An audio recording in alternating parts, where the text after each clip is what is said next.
Snow is falling. The movie's flickering. I go where it's silver, watching their hair, wondering where fantasy ends and real begins. I know it's all pretense. Don't let this feeling end, 'cause somewhere in silver, truth starts to bend. At Trade Movies, podcast with friends.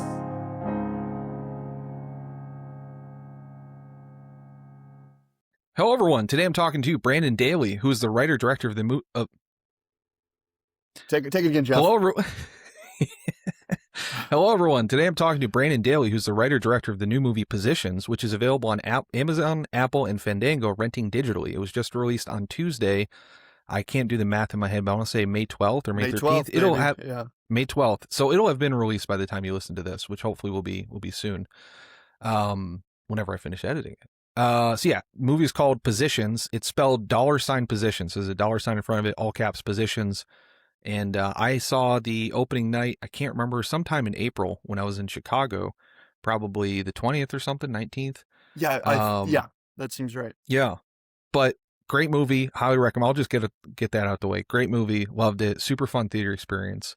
Definitely would recommend it. And yeah, Brandon, welcome to the show. Hey, thanks for having me, Jeff. I appreciate you randomly coming to my movie. And yeah, I was telling Brandon that I didn't know about the movie, so I was in Chicago house sitting for my cousin for like a week and a half, and I was trying to take advantage of all the wonderful theaters they have in Chicago.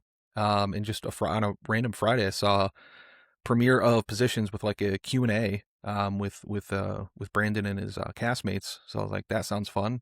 That type of stuff does not come to Knoxville as much. I figure why not take in a little bit of the culture? And I'm glad I did. It was a big turnout. That must have been exciting for you. That was the coolest thing I've ever done in my life. It's like you make a movie and there's highs and there's high highs and there's low lows, like just in the last 4 years of like making an indie movie. And like my mom hosted the Q&A and because the movie's very much like about my family and about growing up in Kansas and about her family. And it's kind of a love letter to my mom and my family. And so I was like, I should have my mom do the Q&A. And it's just like, yeah, it's just one of those surreal moments where you're like at the coolest theater in the United States and it's like pretty sold out and you're up there with your mom watching the movie that you made. And it just was just the coolest thing I've ever gotten to do in my life. And I was like, well, maybe this 4 years was worth it, you know? Yeah. They brought out the organist for you, which I love. That was cool. Love them having the, I was surprised to see him there. I thought I didn't know I was big enough to get the organist out. Yeah. Shout out to the organist there. Yeah. That's, so I was talking to Brandon, I had done one short film, a couple years ago. And I remember like there was, before I did a film, I made like a game, like a little PC game or something, like coded it and did it pretty much all myself. And I remember there was like when I was like first learning to do that, one of the guys like on one of the tutorials just said something like, you'll sort of know if you're like a game maker or whatever. It's like when you sort of first get something to work or first see people play it, there's like a definite like moment where like you'll just know it. And interestingly, I did not have that with the game. I was like, this is cool. This is fun. I really like doing it, but I didn't have that feeling. However, when I showed my movie at the local theater in Knoxville and I saw it on the big screen after like, you know, all the months of work and everything else, I was like, okay, like I get what this is. So was that your first time sort of like seeing it on like a big theater like that? I mean, we traveled the U.S. with it a lot last year. So it's like we premiered at South by Southwest in 2025. And then we played so many cool festivals. We played Calgary Underground, Oak Cliff, New Next in Baltimore, which is an incredible festival. Hmm. I think Eric Hatch is one of the greatest living programmers of our time right now. So if you Cool. ever go to New Next, he finds incredible stuff. Uh, but yeah, no, I travel all over the place playing at a different size theaters. That was definitely the biggest one. So I think we ended up having about 400 people at the Music Box, It was a maybe great turnout. 450. Um, and so that, Rowdy crowd too. yeah, I mean, it's Yeah. definitely a rowdy movie. It's like, Yeah. I call it a midnight comedy. And Yeah. so like, I want people to be kind of drunk for it and like yelling at the screen. And the coolest screenings are where people, like, it's a comedy, so I love it when people like laugh in unison, but it's also really sick when people like gasp in unison. Like when, Yeah. especially there's like some shock value stuff in there, and then there's also just like some like stress stuff in there, and both of those really get a cool reaction. Um, it's like very similar to trying to get a laugh. You're just like, there's like it's kind of like you're a conductor of an orchestra and you're being like, okay, right here, we're going to put a laugh, and then they're going to cringe in unison, and then they're going to do this. And it's Yeah. fun to just like really feel it with an audience and be like, oh yeah, we like conducted this correctly. And these, and or in certain scenes, you're just like, oh, this, I wish we could have done it a little better here or something. Yeah. But overall very happy with it. And the movie just feels like it's working when you watch it with that many people. It's so fun. Oh yeah. Yeah, it was a lot of fun. Interestingly, when you say midnight, I went the next week. I went back to the music box, and they had a midnight showing of Riccio. I don't know if you've ever seen that crazy Hong Kong movie. Oh no, Um dude, you're gonna it's dunk on me with movies on this podcast, no, dude. no. I am not a cinephile. I've seen I, every single bad '90s comedy ever made. Like, I'd rented 1,000 movies from Blockbuster by the time I was yeah. like 10 or something like that, but it was all just gobbledygook. But I love that shit. But yeah, I'm not gonna Well, have that's near great. of No, any of your references. I feel like, well, legitimately, that's part of the reason I was like excited to watch excited and enjoyed the movie is because I could kind of tell that yeah. like going in, and I don't mean that pejoratively at all. No, I love It's that. like, I want yeah, movies like that. I want people who yeah, want to make chairman of the board or whatever instead of yeah. yeah. So Well, yeah, anyway. that's that's like the thing. I don't know if you're, again, you don't, I'm not, no shame here, but I don't know if you ever seen any like Douglas Sirk movies. But he's like, I talk about him a lot, Written on the Wind, or like All That Heaven Allows, or I feel like I've seen Imitation of Life, a Douglas Sirk maybe movie. Tarnished Angels. Okay, no, I've not seen a Douglas Sirk movie. But he's like, it's like Picasso making Hallmark movies is like kind of the way I describe him. And it's like, we used to have like, I feel almost bad for like, house, like this is going to be so stereotypical, but like housewives in this country, or like people who watch like Hallmark movies, like that sort of target audience for that. Cause like there used to be like people like as skilled as Picasso was at like modern art making those movies, Yeah, like for these like there was proportionally people as good. So honestly, like people making like 90s comedies or sort of midnight films, I'm really happy to see that and someone who appreciates that. But also, it's just like I talk about it on my channel a little bit, but there's like a big problem, I think, with people sort of like only seeing like the IMDb top 250 or like the Letterboxd top 100. They're for like, sure. I want to know movies. And then they just go see what everybody else sees. And then they have Yeah, the same influences and then they do it. So like for seeing sure. like all these 90s comedies movies as opposed to like having seen like, sort of the canon, I think makes for a more interesting artist. And For so sure. I've definitely seen a lot of yeah, obscure movies, but like not. Yeah, they're not like not Criterion Collection movies or something. You know what I mean? yeah. Like, but I've certainly watched a ton of movies, but not stuff that people normally watch, I would say. Sure. Yeah, Uh, I feel that. No, that's what I try and do too. I've seen every Delmer Daves movie, but there's like a lot of movies that I have not seen. I've never seen Titanic. That's always like the big one. I always whoa, feel, that's or like cool. Gone, yeah, or Gone with the Wind. It's not. I love James Cameron. I just like haven't sat down to ever do it, and I just kind of missed it.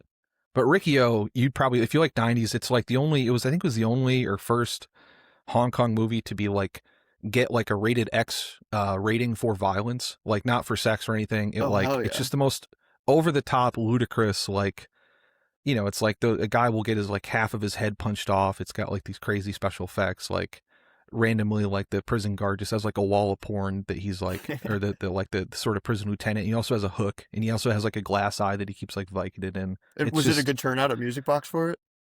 Yeah, well, the thing, yeah, and also it was the same type of crowd reaction to your Yeah. movie. It was like That's sick. good. It was Yeah. like same size crowd, same size reaction. It was like very much sort of fit in with that canon, I guess, Hell of like yeah. those kind of. No, Which I love like exploitation stuff. I love Roger Corman and like a lot of, that world of stuff. So I think I would sweet. like this. Yeah.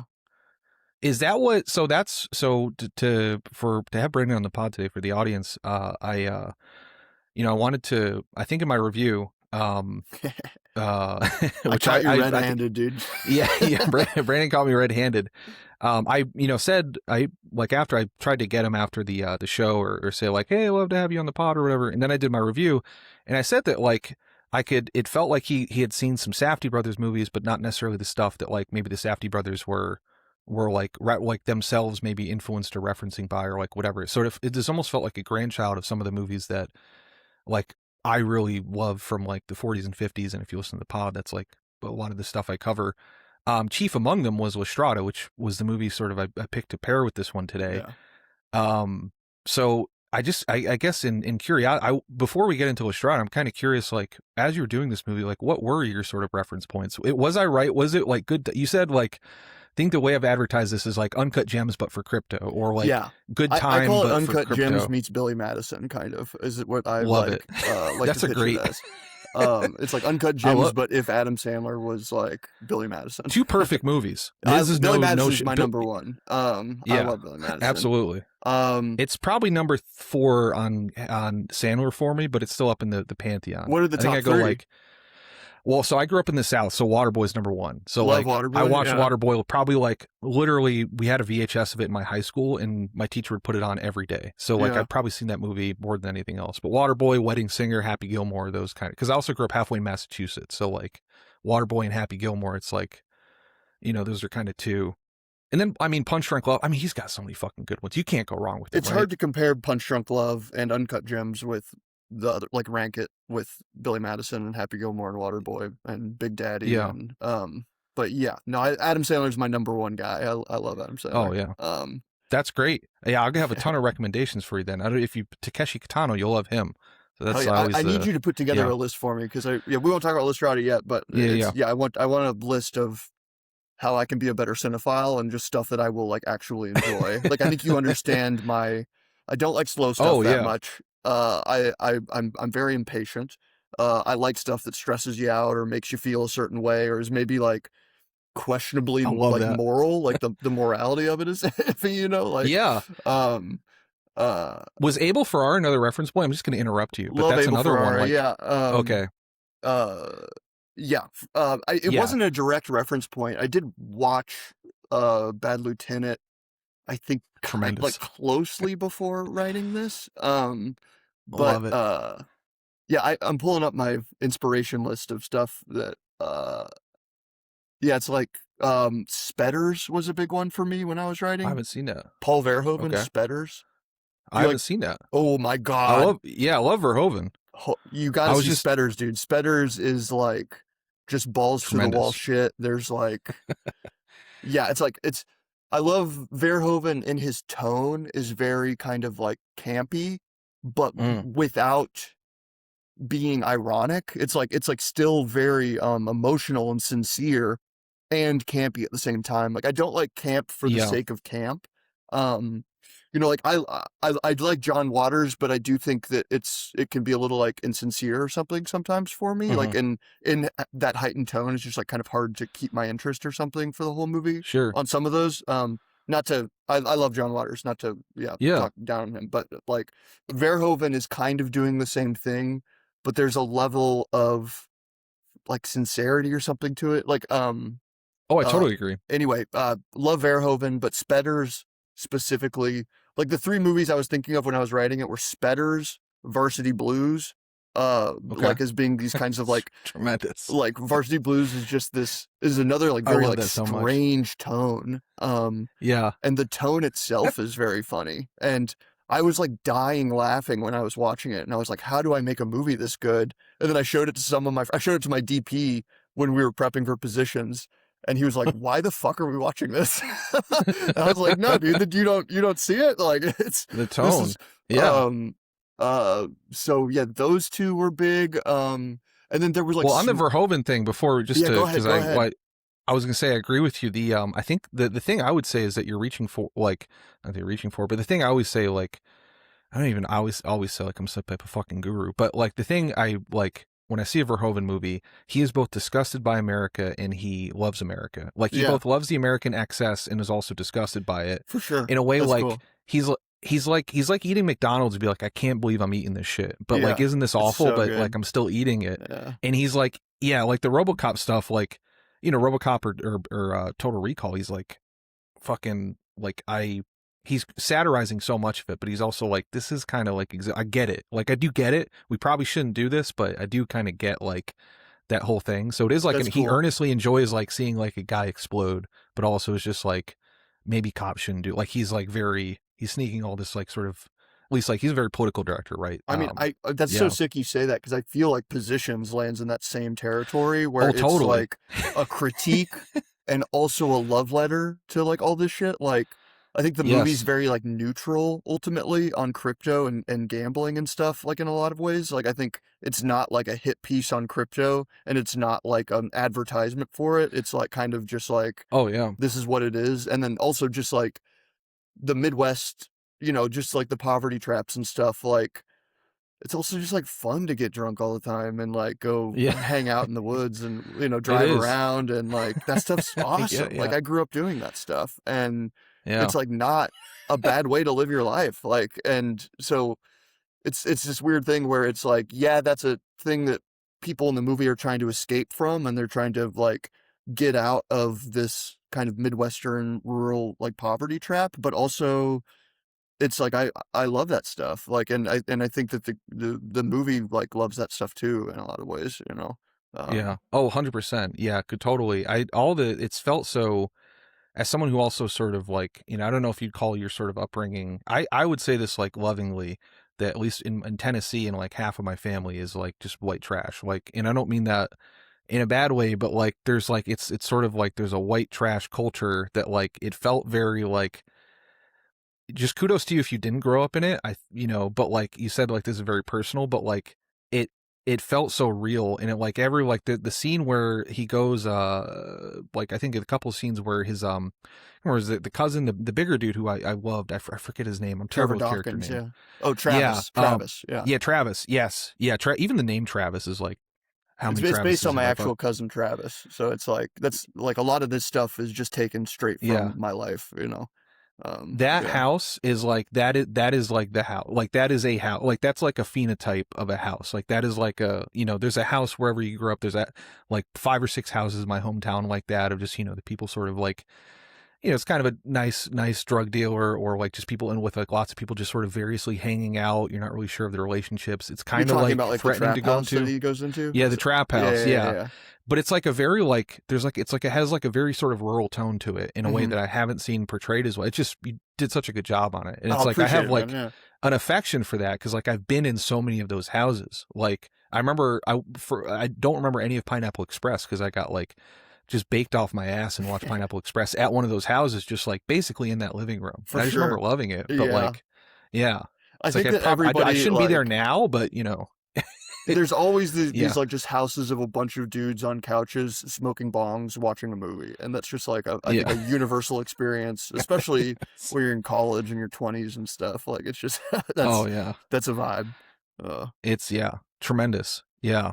I love the way it felt so lived in, it felt so real. Honestly, even, I said we'll get into Strada because I do want to go back to your other influence of this, but that's like sort of first point of comparison as I was rewatching Strada this morning in preparation for the pod, was some of the wide open spaces you portrayed like are very similar, like felt like kind of the spatial, like even the part, like there's a moment when who's the fellow with special needs, his character's name, Vinny, Vinny, yeah, yeah, even that same moment of just sort of leaving them on the side of the road in sort of this wide open space, I was like, yeah. there felt like a big overlap between the two that I thought was tremendous. That's Just like cool. it's Yeah, I sort of mean, a because the rural wides in poverty, Strada are sick. Yeah, I think we were very careful to be like shooting a lot really tight. So then when we go wide, it has weight to it, like for that yeah, moment where we're in kind of close with Vinny, and then we cut to watching him on the side of the road, and it gets wider and wider as we're pulling away.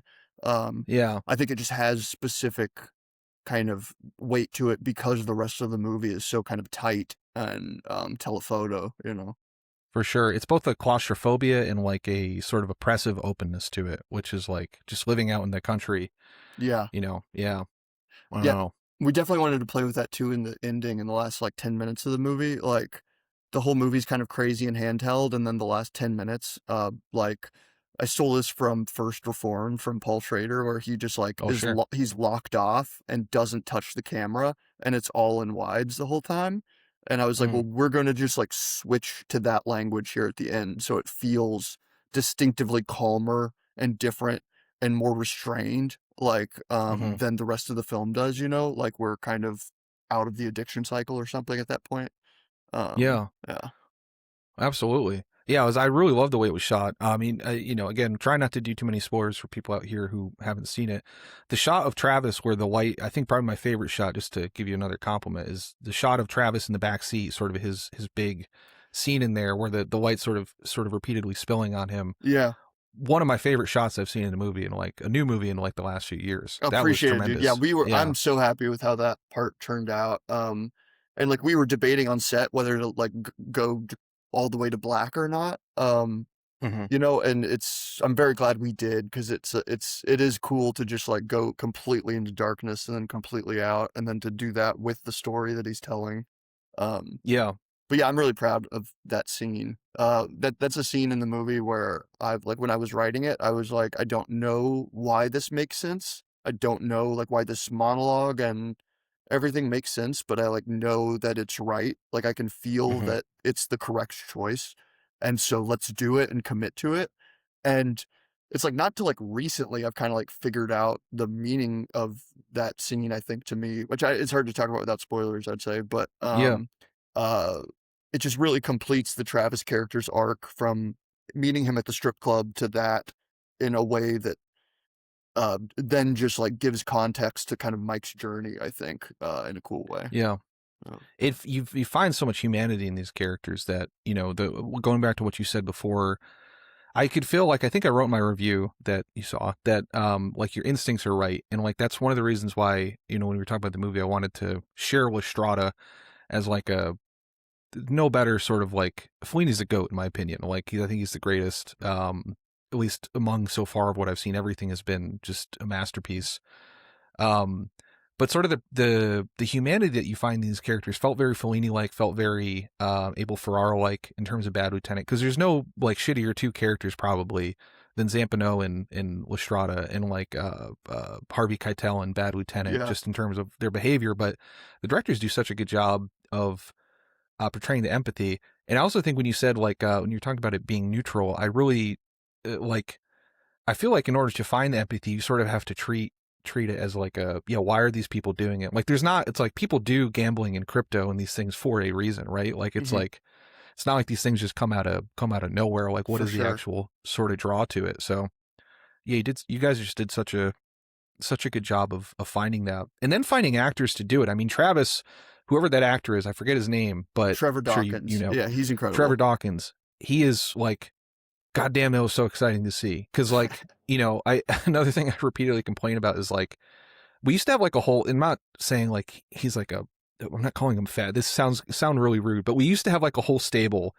The comparison I'll make in like the 30s, 40s, 50s of like bigger actors like Charles Lawton and Laird Creeker and uh, Eugene Pallett and Victor Buono, and like we don't really see those guys get a lot of like important roles anymore, or like it seems like sort of in the age of like I don't know, Ozempic and hair transplants and everything else. Like there's like a very narrowness to like modern casting, and so just like I'm just trying to recall like a guy that looked like Travis. Like even when you have a deadbeat dad and something like that Paul Mescal movie a couple years ago, which I loved, After Sun, I believe, a couple years Gotcha. ago. It's like he's still fucking gorgeous, that guy, and Yeah. it's like it's like I don't know. So I was very happy to see like I was very happy to see Trevor Dawkins as like a he looked so much like the part. Like you said that was based on your cousin. Is that Mhm. sort of like a similar phenotype to your cousin? My cousin doesn't look like that, and my cousin, and it Okay. really, Trevor brought like a new life to the role. Obviously, like I think that the final version of this is not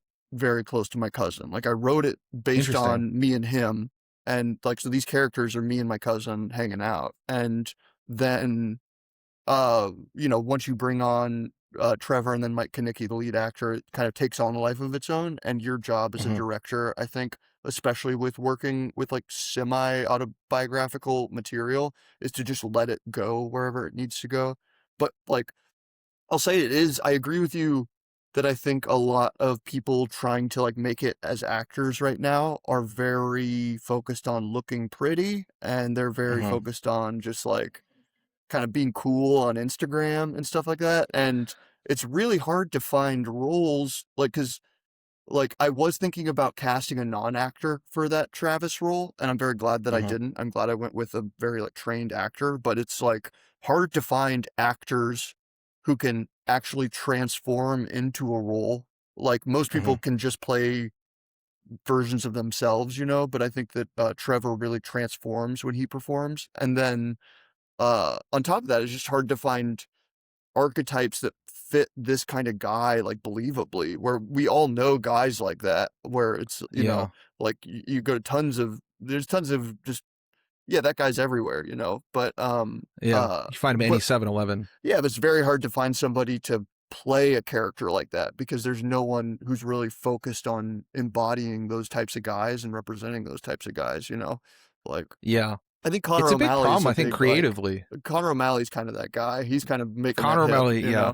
Um, Yeah, definitely he could do it. It's a big problem, right? Like it's like the video I did like a year ago on like most everyone who's like, if you look at like the top like 10 or 15 grossing movies and everything gets nominated for an Oscar, pretty much everybody went to Yale, NYU, or UCLA or USC. Like yeah, there's someone involved in the core production that sort of went to those things. And so I do think it is like another reason I love the movie is because like we don't see as many movies about poor people yeah. like anymore in a way that like you used to see in the 70s and sort of Well, earlier. and also movies And I about think poor there's like people a that don't like make fun of them. It's like I think like a lot of like yes. Hillbilly Elegy or something like where it's Okay. like Yeah. there's a Yeah. lot of that kind of like interpretation of what it's like to be like lower class in the Yeah. Midwest, and it's like Or that's Forrest Gump or shit. Yeah. yeah, yeah, yeah. I mean, yeah, it's hard to find stuff that's really like kind of authentic and lived in. But also not I was also happy with you don't sort of pull punches like it's like there's not a sense at least my interpretation of it like it's not like you're not shying away from good or bad, which I think is like again another strength is something like Strada with Zampano, where it's like there is a lot of humanity in it. He's also a huge piece of shit, and like they're Yeah, not hiding any of that, like sort of the main guy in there, for which I sure. just loved. Ma- Yeah. the one Was that hard? Go oh ahead, sir. I just wanted to say the one other thing that we did to kind of remedy this like kind of issue that we're talking about is that I like really outside of Mike outside of like the core four, I would say, everybody else is a non-actor. Like the dad character's a non-actor, the Aunt Barb character's a non-actor. Like I just Hmm. like find people and I like their energy and I put them in the movie, and I think that that helps build this kind of authenticity and the sincerity to it. That's not like it doesn't feel like because I think oftentimes if you cast an actor and you're like, oh, you're an alcoholic dad, and you know it sometimes in their performance it becomes like it's like punching down or something, and it doesn't feel Yeah. lived in. And it's just because it's just hard to be an actor and do stuff like with sincerity and authenticity. Um, Yeah. so that's the other thing we thought about a lot, like Jennifer Vendetti and like all of her casting decisions, like with I we thought about her and Andrea Arnold a lot. We Hmm. like just Andrea Arnold for both the looks of her movies and also just her use of non-actors. Those are all things Yeah. that we kind of like thought about with building out the cast. Do you think that'll be a trend? I was wondering about this after I watched what's the new Safdies, the ping pong one. Marty Supreme, Again, yeah. that's the one. Yeah. I with Marty Supreme, I thought it was interesting in that like I think it did really well. Obviously, Chalamet and them like or Josh or whatever, like they promoted the shit out of it.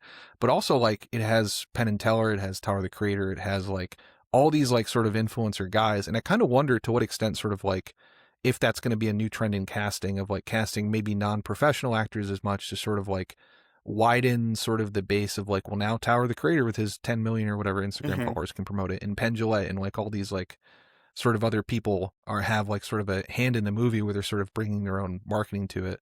Did that help you all at all? Like, do any of these people, or any of these people, not necessarily influencers, but like in terms of like broadening the distribution base as an independent filmmaker? Absolutely not. These Work people harder. do not have. Come on, actors. These people do not have like followers or anything. These are just like, Yeah, these, but I mean, you yeah, just they're all liked them. cool. Yeah, Yeah, I think the trick, if I were gonna do it again at like a bigger budget level, I would think that you would want like kind of maybe 2 or 3 people like you're talking about who had some reach, but then I always will Mhm. want them to be in scenes with just random people that I find who like may or may not be inclined to be in a movie, you know? I just think people You who just want like to be people. in movies are usually not as good as people who have never thought about being in a movie or not, you know? So, Yeah. It's hard. Some people have it and some people don't. There's mhm. this guy who works with my friends are making a movie. Are making a couple different movies in Knoxville, and there's a guy, shout out Bobby, who works on a couple of them, and he just has like this star power. Like he has a look, non-traditional look, but just like he just pops on. He like comes across on camera like Humphrey Bogart or something. It's Yeah. like the most bizarre. I don't know how to like. I don't think anyone's ever been able to explain that. Vinny has a bunch of that. Like Vinny is like a natural born star. Vinny is like Yes. uh he's a, I don't know what the right word is. If He's you want to, developmentally disabled. He has there you Down go. syndrome. Although I mean, it's just tricky because you don't even want to call him developmentally disabled. Like you don't really want to Yeah. separate it really. Like I think that his dad gets frustrated by people calling it a disability because Yeah. he's like, no, he's having a great time. Like his dad is always like, we're the disabled ones, not him, you know. Yeah. And Yeah. I think that's a cool take. But I mean, I think the PC term is developmental disability. But yeah, Right. Vinny has Down syndrome, and he's an He actor has here Down in syndrome. Chicago. Yeah, But tremendous in the movie, he's and incredible. tremendous in, Yeah, he's like genuinely incredible. He is a big star. He's another one that just sort of pops off screen. He's just such like a compelling presence in there. I mean, the scene in close to the beginning where he's eating everybody's food is just like yeah. he's hamming it up, and it's like it's wonderful. It's like the scene is just so much better for him in it. I don't know. Yeah, I mean, Vinny Which is like, you really just want to, as an actor, kind of like forget a camera's there. And Vinny just like kind of will get in the scene immediately. You know, the trick is just to kind of set the camera in places where he doesn't like look directly into it and interact with like mhm, the camera team, you know? So sure. that was a thing that we kind of had to work on, you know, because this was Vinny had done kind of extra work and like short films and different things. But this was his first kind of leading role, and a large part of the production was kind of figuring out how to get a performance from Vinny, Hmm. and how to do it in a way that's like sustainable. You know, like we didn't want to keep him on set for long hours, and we wanted to make sure he was having a good time, and uh, you know, it was kind of just about setting the camera at certain angles where Mike has his attention and he's going back and forth with Mike and he's not swinging over and looking at the camera. Um, which I think we had a lot more struggles with at the beginning of production, but by the end of production, Vinny kind of had it figured out and, you know, would do takes over and over again. And it's so fun watching the movie with him because he just does Yeah. the lines like with everybody. He like loves watching the movie and he just sits there and he'll do like Mike's lines and he'll do, you know, he just Yeah. sits there and says the stuff with him. It's He was awesome. great.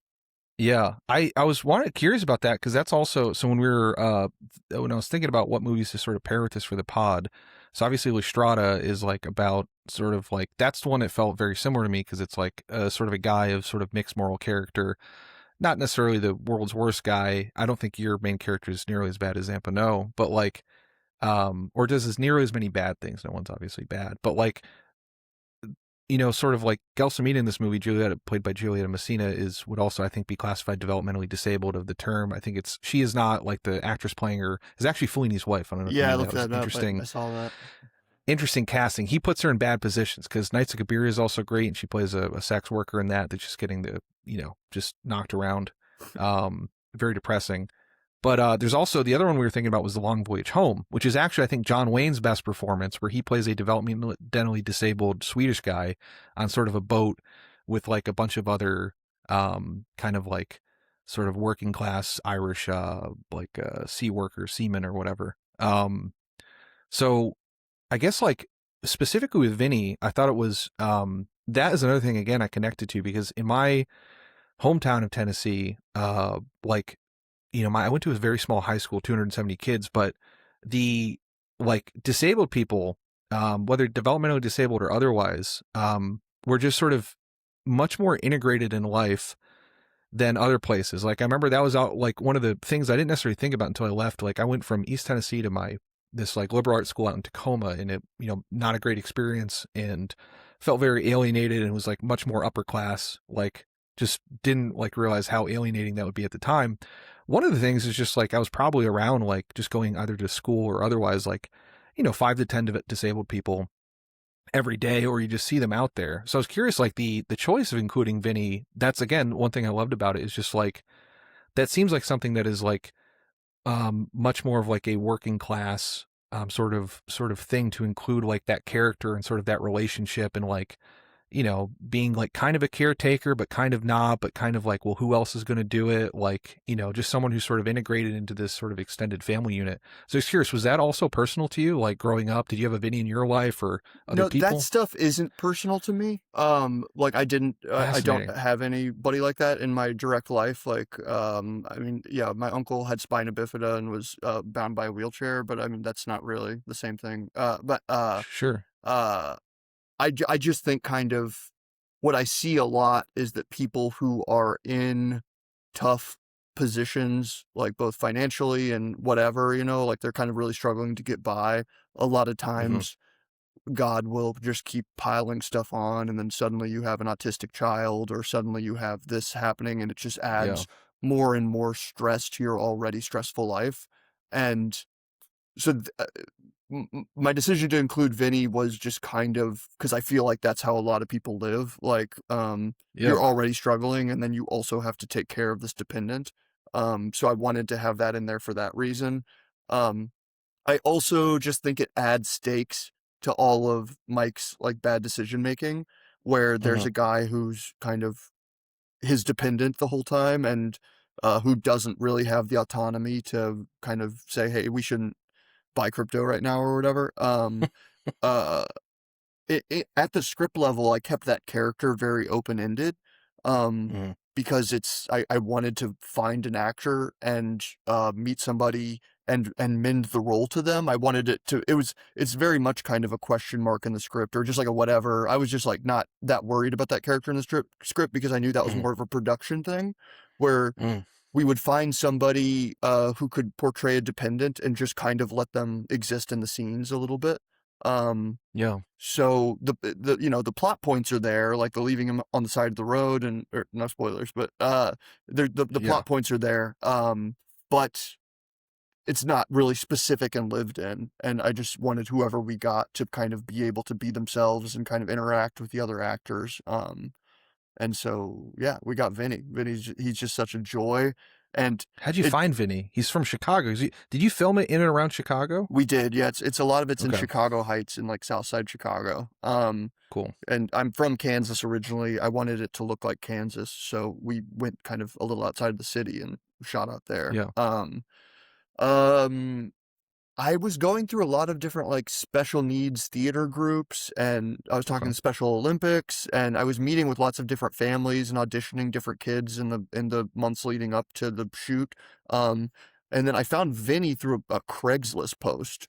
I just randomly posted on Craigslist, Sick. like I paid $7 to make a paid Craigslist post, and um somebody sent it to Vinny's dad, and Vinny submitted, or yeah, and Vinny's dad, who's a Chicago actor, submitted Vinny for it. And um, the thing I really like about his energy is it doesn't feel like he's always so happy, and he's such a good like guy to be around, and he just like kind of beams joy in a way where even when it's cruel, the movie is Hmm. cruel, it doesn't feel cruel because he's so much kind of just like optimistic. And I think it also just balances well with with Mike's performance, like when I Yeah. auditioned him and Mike together, and Mike would go to like 100 and be like screaming and yelling and stuff, and Vinny would be like laughing at him.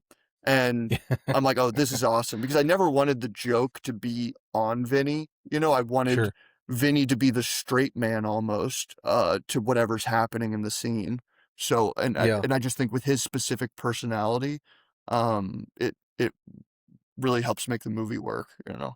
Yeah. And you also don't lean into, I mean, the trait thing would be, you know, being the like, well, I should just be like Vinny and just happy all the time. Like that sort of Yeah. like infantilization that you do of disabled. So For just sure. for the audience, to be clear, this is not like a 90, like one of those like No. awful, like, It's not Peanut Butter Yeah. Falcon or something. yeah. It's, no, it's really great. The other tricky thing though too with that go ahead, whole sir. thing is like there is a weird like moral ground with casting roles like this, like where you want representation matters for these roles. Sure. It's like but also you want somebody who has enough autonomy to be able to like consent to being in a movie, you know? But you Yeah. also don't want to be asking somebody to ham up their disability or something like that in order to play a dependent, you know. So it was also Yeah. about walking this tightrope of being like, well, we need somebody who likes movies and wants to be in a movie and would have fun on set, but who could also believably portray a dependent without Mhm. kind of having to do anything extra or without having to kind of, you know. So it's a tricky line, and I just understand. I think like I could see why like Hollywood productions don't do this as often because it is like such a question mark. But I mean, I think it's a cool thing you could do as an indie where you can kind of quickly change the way that things are being shot, or, you know, if you can just mend it to the person's needs and be able to Yeah. work with somebody like that. I mean, that's a great point. I mean, I think it's an issue that Hollywood, I feel like, I mean, not that I have any experience working in Hollywood, but like if they can't do that, then like, I mean, it's not, that is like not accommodating and not, I mean, it should be like the accommodation should come first. I get making a movie is hard, but like, yeah, I mean, that is, I guess just kudos to doing that. I mean, also it's like, you know, having friends who have that, or, you know, friends with other disabilities, it's like, you know, their disability becomes your disability, not in a bad way, but it just sort of like heightens that, like, you know, I have a couple friends that are, fairly, you know, I had one friend that like struggled with like being very obese, for many years. And it's like, you know, you walk around with that person, you realize just how much of life is just set up not for that. It's like, Yeah. day to day life. So yeah, that's awesome that happens. I generally fall like I would much rather see representation, like, or like them involved with it, like even like if it's like of mixed, like even if there's a chance where like it's like the ethics of it some people might have issue with, because it's like I feel like, especially, this isn't like, I'm not gonna turn on this into the Alex Jones podcast, but like there's that famous tweet of like this one lady that's like let me, she's like, hey, Black Twitter, let me know when I can go see Black Panther or something, because I don't want to see it on opening weekend, so I don't suck Black Joy out of the theater or something. Okay. And it's like you've sort of worked yourself into a thing where you're now being like, you're now not supporting this movie, like you're being racist in a woke, like you're being wokely racist or something. Yeah. And like that just feels like never the solution to me, of like, you know, if it's like, well, I don't want to cast this, I don't want to include this sort of, you know, I don't want to include this developmentally disabled person or Down syndrome or whatever in this production because I don't want to, like, you know, sort of perceived as like having some type of ethical quandary with it because I don't necessarily want to accommodate. It's like, that just feels wrong. It's like, that doesn't feel better. That doesn't feel good to do. So, Well, I think the yeah. other issue that Hollywood has with this is anytime there is a character with some sort of disability, it's always like a huge like plot point or something, or it's like a part of it's like oh, this movie is about this thing and therefore we do it. Whereas Yeah. I really want to see characters like that where it's just like a guy, you know, it's just like, oh, it's another guy in the cast, and it's like Yeah. the movie never addresses Vinny's being Down syndrome. It's like just Yeah. Vinny's just chilling with everybody. He's He's a just guy. another. Well, that's also more person in the accurate. cast, I you mean, know? that's Yeah, my experience of growing up exactly. around It's those people. It's just yeah. like, it's not like that's just, you know, that's just Josh. Like, it's Yeah. like, oh yeah, Josh is here. It's not like you're saying like you're thinking about Josh's condition every single day. It's just Yeah. like, oh yeah, that's just Josh, For sure. and he's there, which is great. Anyway, long live Vinny, What- dude. Vinny's cool. Yeah, long live Vinny. Vinny's tremendous. Travis tremendous. Shout out again. The main actor is Michael Kanicki. Michael Kanicki. Shout out him too. He kind of has like the guy from Silicon Valley type of vibe, like Richard Middleditch a little bit. I think he his is name. a little middle Yeah. ditch. Yeah. He's a little middle ditch. So he's really good. It's interesting you say that is sort of based around you, because I'm not going to spoil the exact scene. There's a very kind of like shocking scene that happens at a party with the That's not character. based on me. Well, I wasn't going to add, to each their own. No shame here. I did one time, but it was just one time I pissed into my own mouth at a party, and they took pictures of it, and then I made NFTs out of it. So yeah, that's kind of fun. sick. Isn't it? I bought all the NFTs and I traded them for monkeys, and now they're not worth anything. Yeah, we're in the Bored Piss Yacht Club or whatever it's called. Yeah.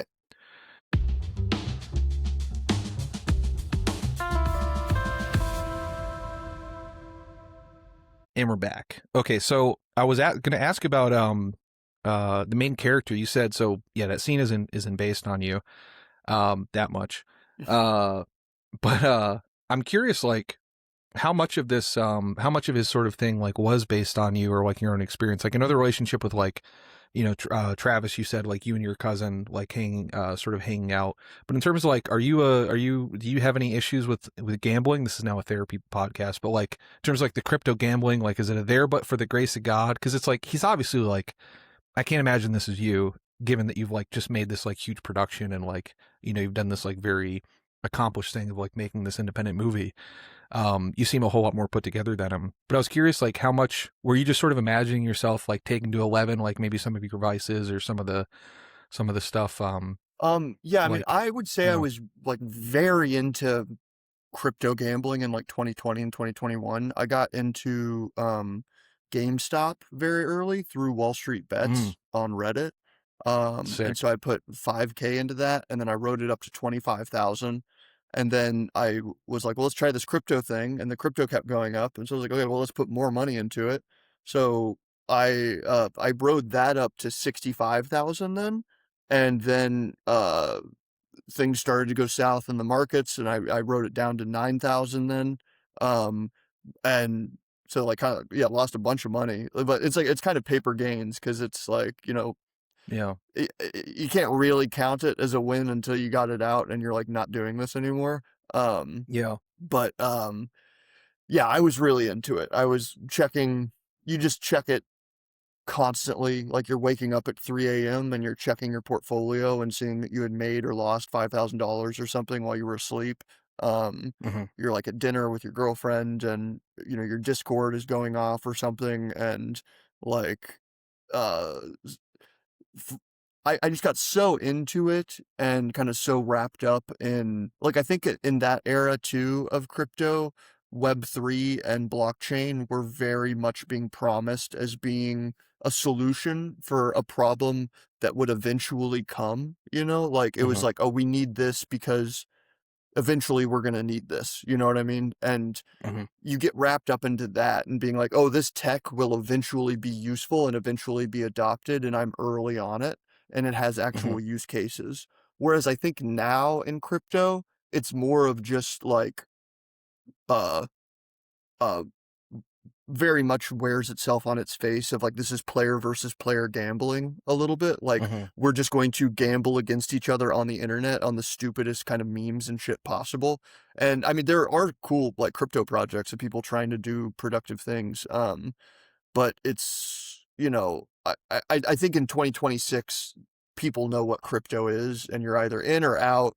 And it's just a little different than in kind of 2020, where it was being promised as being like you're investing in a company or something, you know what I mean? Yeah. But anyway, I just got so into it, and I didn't want it all to be for waste, and I just also really liked it as a plot device. I was like, well, this is cool because the main character has kind of a secret. I like movies where the main character has a secret that the audience kind of knows about, and you can do scenes, and it's just so easy to be like, number go up, number go down. That's the plot of the movie. Like, and every scene is kind of determined by where we see that number at, and we know the character's secret in that specific scene. Like, he's really excited because he's up a bunch, or he's really bummed because he's down a bunch, and then that just like colors the drama of every scene. And then a lot of dramatic tension. Yeah, and then on top of that, then you come up with dramatic scene ideas that would operate with or without that as a function, and kind of just like pile them on top of each other a little bit. For sure. Yeah. It yeah, it works so well. Honestly, it reminded me of like sort of like watching my views go up and down when I was watching. I was like, God damn, am I like this guy as like a social media person? Dude, Because that's I'm the thing is, constantly doing that too, you know? yeah, it's like everybody does this. It's like crypto is a placeholder in this movie for just general phone addiction and general kind of, quick dopamine hits from likes or tweets or, and it's funny. It's like now I'm just like constantly checking Letterboxd or like checking the trailer to see if the views have gone up or whatever. And it's like I've just replaced it with something else. Like I do think I need to just get off my You phone predicted your own completely. hell. For Yeah. sure. Yeah. I mean, but I think Yeah. everyone lives in this hell right now. Yeah. And It's, yeah. maybe, yeah, I don't know. It's like, it's hell. And it's also, it's like, I don't know. I used to work in tech. So it's like, this feels, whatever I'm doing now feels way better. It's like, as opposed to just like waiting for an email from a boss that I hate that's like, going to say, you got to do this thing that doesn't matter for, another company that doesn't matter. Feels a lot better just to be checking the phone and be like, oh, my little video's doing better. It's So, true, but I do think that all of this stuff, and I think about this with drugs and alcohol too, like you become dependent on these things and they make the cool parts of life, like reality, feel a little more dull, you know? mhm. And it's like harder to enjoy the things that are really just cool and what life is about because we've fried our brains on these different like dopamine machines, whether that is drugs and alcohol or whether it is the internet. So I kind of want to just get off all that stuff and see if there's just like I can like refine some like lost joy in my regular like day-to-day life. You know what I mean? Yeah. Yeah, part of me wants to say please don't because you did such a good job portraying it. It's like the whole Werner Herzog thing, like the poet must not avert his eyes, right? It's like almost, Well, I'm by ready for a getting new off it. poem. I don't want to do any more internet crypto stuff for my next Yeah. movie. I like want to kind of refine something else to be talking about. Yeah. Do you think that affects your cinema taste? Like having grown up, I try deliberately not to like let it affect mine. But you said like I can't remember you said it on the Potter before, just about like haven't seen a lot of like slower movies or your preferences for faster movies. Do you think that I worry about that a little bit with how much I consume short form video of like, and especially when I wonder what my next because like now in the last year and a half since doing my channel, I probably made I don't even want to know how many minutes. I mean, I do the podcast, but like I've probably made a video every other day for like, 500 days. So probably 250 times it's like 750 minutes of like video where it's like the format of TikTok is like, gotta get them, gotta get them. I'm talking really fast and doing this. I'm like an auctioneer. And it's Yeah. like, I worry about like the first movie I did a couple years ago. There's really not much dialogue at all because I wanted to make it, my personal thing was like, making it like Rear Window or Vertigo or like the Blue Angel. Like some of these things that were very like is just like a creepy guy who's like sort of voyeuristically building like an AI girlfriend for himself. Cool. So like that's and I was wanting to make like that but like there's like almost no dialogue to it and it's like so the opposite of like the typical videos that I make that I kind of wonder now like as a someone who still wants to make other movies like how much is that going to affect like so I'm be curious for you like do you think does your sort of preference for faster cinema based like mostly on your sort of like growing up where the speed of it was like more in the 90s or do you also find like maybe it's sort of like setting your motor a little bit high where it's harder to pay attention to some of this stuff that might be slower video It's content wise? definitely both. I do think comedies in general just have a kind of they're always like, oh, it needs a joke a page or something like that. And so there was always this kind of fast pacedness to early Sandler movies and Chris Farley movies and Jim Carrey and just anything that was kind of in the 90s. They were very much like run and gun joke machines. And so there's that, and then also for sure I hate that like watching too many Instagram reels in a row. Like I can watch an Instagram reels for an hour straight and not get bored, but it feels like just junk food. And then you get bored Yeah. watching like a really cool movie. It does Yeah. fry your brain a little bit. But as far as like stuff I want to make, I just like I just care a lot about the audience and I want a movie to be entertaining above all else. I want it to hit these other points of being like poignant and talk about kind of thematically deep things. But I also just want it to be entertaining and kind of be a gift to the audience where I'm like, thank you for watching. You're gonna have fun watching this. That's just the Yeah. type of movie I like and want to make. So Sweet.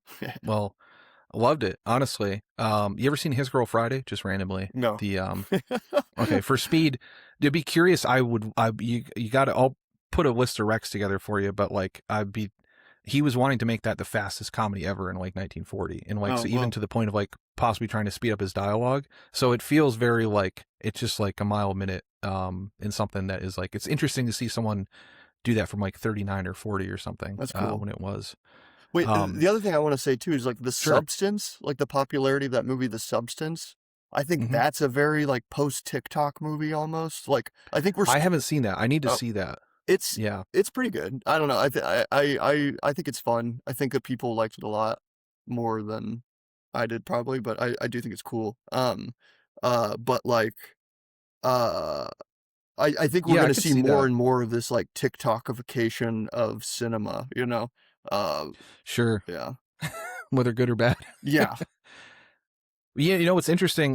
This is again, you know, not to pimp my own shit, but the I did a video with Aiden Walker, who did a pamphlet that I have somewhere here, called On Skibbity, where it's like the first sort of critical Cool. assessment of Skibbity toilet. Yeah. And the way he breaks it down, it's a short pamphlet. Highly recommend it. Shout out aidenwalker.info, AIDAN walker.info. And I paired it with Playtime, the Jacques Tati movie, which Oh, is, cool. I don't know if love you see- yeah. Playtime. That's one I really Yeah. like. Yeah. Tremendous. Great for also great for TikTok in a different way, because it's like you can just look at the screen for, there's just so much shit going on in every Yeah. frame that it's like unlike anything. But he talked about in the thing, like the pattern of Skibbity is that almost like every episode is kind of the same, because like in there, like I found it fascinating watching it. I had never watched it until doing the thing, but I was utterly fascinated by watching Skibbity and seeing like it has 300 million views, and it's like the stuff that it's doing is like, it's so opposite of like every movie being made, because they're all one. I don't know if you're a Skibbity head, Skibbity toilet head. I know what it is. I'm aware of Skibbity. Yeah. So they're all one take. All the videos are like one sort of like take through the thing, which you don't necessarily see as much. We're in an age of like pretty rapid cutting typically in a lot of scenes, but these are all like one sort of long take each video, where you are POV.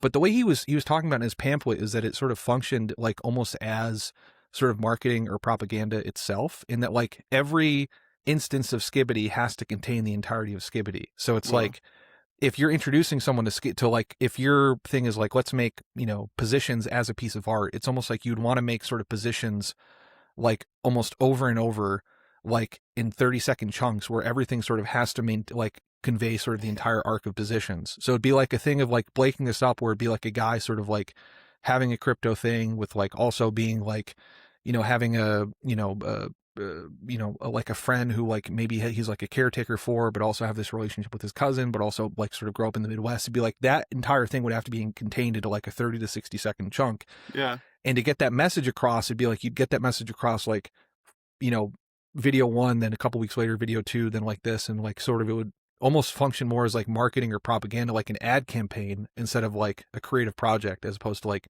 making something that you sit down and watch. So it's interesting to see like they're trying to make Skibbity Toilet like a movie. I think Michael Bay got the Is it rights true? for it. I believe it's true. Yeah, Whoa. I don't know. It's, you know, shout out Michael Bay, insane director. How do I direct that next, dude? I want to direct that. Well, I kind of wonder like if it's going to have the same thing, because it's like just the, you know, not to get too Marshall McLuhan, but it's like the medium of it is so different from TikTok to like, I think that's also the reason of like why, when I was thinking about like why necessarily people watch my short, is like also just the expectation is different. And also it's just like, in order to even communicate the thing, like Skibbity is like one of the few things that is like purely short form cinema in like a way that is like short form fictional thing, but it's so different than like, you can't necessarily put out a thing in chunks. It's like everything has to be contained over and over in this sort of like melodramatic, like heightened sense. So it's interesting. I definitely want to watch The Substance, because I thinking about like what post TikTok cinema will be like. Because even like Eddington, I don't know if you've seen, like I loved Eddington. Love Eddington. Yeah. Love Eddington. Ari Aster genius, love him. But it felt very 2020 as opposed to 2026 or 2021. Like it's still just slightly in the past now, where it's like now I don't know what the new thing is. So yeah. Although maybe you won't too if you're getting out of the internet crypto. So if you're cutting off the social media, this will be a problem for someone else. Yeah. So this is probably a good trend. Sorry. So all that, you know, speaking of sort of older movies and watching other stuff, what are your thoughts on Strada? I've been dying to know. I thought it was cool. I thought it was sick. Yeah. I was like, I was very hooked. It's like, so I guess to give context, I am the world's worst cinephile. I don't know if I said this before or after, but it's like I grew up on 90s comedies. It's like I believe when I was 10 or 11, we had gotten a special card from Blockbuster because we had rented over 1,000 movies from there or something. Sick. And Love that. so I grew up watching tons of movies and going to the library all the time and getting movies and You shouldn't call yourself the world's worst cinephile then. You're like just a different cinephile, I'm you a know? different cinephile, yeah, but Yeah. I'm such a bad cinephile when it comes to people being like, "Oh, have you heard of this thing from the 1950s or the 60s or whatever?" Or like, you know, I have so many blind spots with uh like the majority of the Criterion Collection, I would say. Sure. But I would love to go on the Criterion Collection in the closet and then just pick Dazed and Confused 5 times in a row and just keep Do it. talking It's a about great Dazed and movie. Confused. But It's a uh tremendous movie. uh That and Fast Times at Ridgemont High, like two like those are yeah, fun. icons. I'm not Yeah. as crazy about Fast Times. I love Dazed and Okay. Confused though. Yeah. But anyway, yeah, I was a little. Let's find your letterbox. You were like, you were like, I wish he had had reference points of stuff that were. It's I'll very pull it up clear to for me you. that So this you guy loves the Safdie Bros, but I wish he could have seen some of the stuff the Safdie Bros had seen, right? yes. And Yeah, it's basically yeah. I was like, this guy sees me completely. I'm like, he sees I'm a fraud. He gave the movie 4 stars or whatever, so we'll take it. I don't remember. Yeah, I think it was 4 stars, but Yeah, 4. No, uh, yeah, solid recommend. That's a solid recommend for no, me. yeah, I'll take Yeah. 4. Uh, so then, yeah, I was like, when you reached out to do the pod, I was kind of like a little nervous to be like, okay, I hope I freaking like this movie that he's telling me to watch. But the movie was so sick, and I Yeah. totally understand why you recommended it. Like the hook, like for the first like 5 or 10 minutes is incredible, and it's off to the races like so quickly. It's for sure Yeah. slower or whatever than a lot of like newer movies, I would say, but like Yeah. yeah, just this idea of like, okay, we're gonna open this movie with this disabled girl playing on the beach, and they find out her sister died, and the man that they had originally sold her sister to is here to buy her, and Yeah. and then reveal he works for the circus. And dude, that first shot of him too, where he's just like smoking the cigarette, and it's just like, that's sick. Shout out Anthony Quinn. Yeah, One of the all-time greats. yeah, we don't have guys like that anymore. That's Yeah. like yeah.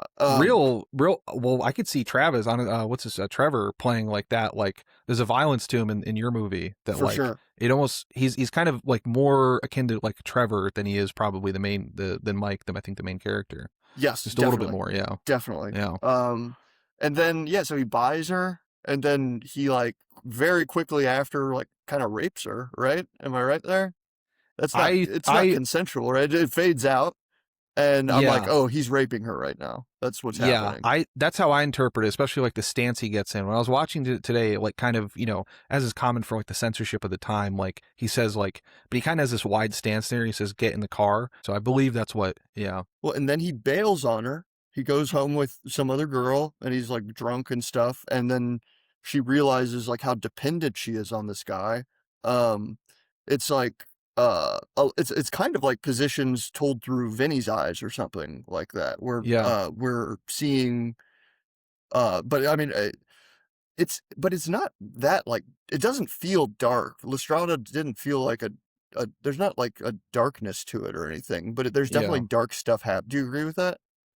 Yeah, there's a lot of humanity to it, but it is Yeah. like it's depicting dark stuff, but he is finding humanity. I mean, yeah, within 10 15 minutes there's like, I mean, assaulting like a developmentally disabled person, like among the, like if you just had to like think about like what's the worst crime you could do or like whatever, like the worst thing you could do sort of morally for most people, it would be like, that would be in the top 5 or something. Well, But then it like does the help movie that still tries to she's. find. Oh, sorry. Go ahead. Oh no, I was just gonna say the movie, like with all that, still tries to find like there's nothing easy about it. Like there's no like good or bad. Like I'm not saying that's good at all, but I'm saying like there's no like he's not like sort of setting up this character to be some type of like devil, or Gelsomina to be some type of like just purely not that she's not innocent, but like it's just complicated. It's a hard movie to even talk about on a scene to scene basis, you Yeah. know, because there's so much mixed. Well, I also think So the you were way that saying? she's portraying, it's not really objective that she's disabled or something. It's like it's Hmm. because I think they call her a little strange or something at the beginning, and then she's kind of Yeah. not talking that often, and it's not totally clear. Like I'm jumping to that conclusion that that's what's going on. I think that's the right interpretation, right? Yeah. I mean, that's, yeah, commonly. And also, I mean, it's one of those things where it's like, you know, we didn't know about, you know, germs when the bubonic plague happened, but now we can call it germs. Like whether she is like developmentally disabled or on the autism spectrum, like somewhere fairly deeply Yeah, or wherever, there's definitely something going on. Like neurodivergent in some way would for sort of sure. encompass everything, but you know, neurodivergent, developmentally disabled, I think that's the common way people talk about it. Which Yeah, like I don't think autism was like an official thing until like I think the first sort of like 1944, and this is movies only like 12 years after that. So it's like, you know, there's a lot of people that were just sort of differently abled, or they just call them different or weird or slow. Even autism would make themselves a sense for thing, you her. know? It's cool that we could just like Yeah. let's spend this podcast trying to like diagnose like what her exact thing is. That's half my channel. You should see the Heiress if you want to see like a for sure autistic character. Oh, cool. Like yeah, absolutely. Which Olivia de Havilland won the best actress for. She's tremendous in that. Hell But it's like you look at it now and it's like this is autistic. Like she's stimming, she's doing all this stuff. The heiress. But yeah, yeah, the Heiress. I'll try to remember to add that. Yeah, she's just like fidgeting and she's stimming and like it is like you look at it now and it's like how did they not know what autism was Yeah, like back then? And clearly she must have had someone in her life that probably wasn't diagnosed autistic, but it's like between that and another movie, The Snake Pit, she did right after, she's sort of playing this very autistic character that's like you can now look at it and be like, oh, that's stimming, that's like that's sort of like texture sensitivity, that's like noise sensitivity, that's like all these things that we would now call it. But it's interesting portraying it or seeing it portrayed at that level. So yeah, right from the start is pretty brutal. it is. It is. And Yeah. dude, I think my favorite scene in the movie is where the like little kids take her up to that room to clown for that kid that's just like, Oh yeah. it's just such a random aside and it's so scary and it feels kind of like Lynchian or something. Like, Yes. because you're kind of That's a like, great way to put it. oh, does this guy like, I was like, oh, in this scene, they take her up and he's got some kind of contagious disease that she doesn't know about. And she's like clowning for him and trying to make him laugh and stuff. And Mm. then she's like scared off by the adult in the room or whatever. But the kid's performance is like terrifying, you know? Yeah. I don't know It's what is happening there, but something's going on yeah. like in real life for that kid in that scene. You know? It's hard to know. I mean, there's so much of that like, you know, my version of positions would be or like one of this movie was my I don't want to get too specific because I think he's still alive, but like there was a family member, extended family member who was diagnosed sort of as like had schizophrenia when I was a kid. He's like of my older generation than me, but like you hear the stories of him and like he just sat he like there we everyone was just sort of laughing at it. It was like kind of like laughing at like his, you know, the funny things that happened or like all these insane things that would like be out of like a Cormac McCarthy book. But then like you think about it, it's like, oh, he was in addition to all that, he was autistic. And it's like, oh, he didn't like anyone like touching his stuff and like, but he would like play next to other kids. It's like, that's like defined as like parallel play now or whatever. It's like, Yeah. we have definitions for these things. But that is like, that would be the experience of like, if someone was off, they might just keep him in a room, like whether he's sick or whether he's otherwise, you know, Yeah, it's true to definitely it life. read as a little schizophrenic adjacent to me, like in what's going on in the scene. Yeah. Yeah, I don't know what's going on in that scene, but that was my favorite part where I was like, damn, this is just cool. Like, this is a crazy Yeah. aside. We don't need to be doing this. Like, I don't know why we're in this scene. Doesn't have anything to do with the plot. It's just an aside for vibes and for kind of like tone. Well, so that was the crux of my review of your thing, believe it or not, is I was like hoping that you'd watch some of this stuff because like I think I said to the extent like I wish um like when my brothers and my friends and I like watched Ford movies, we were again Long Voyage Home and some of these other stuff, like John Ford's movies, I don't know how many John Ford movies you've seen. Maybe you've seen The Searchers or Many Shot Liberty Balance or like his big popular ones. No comment. But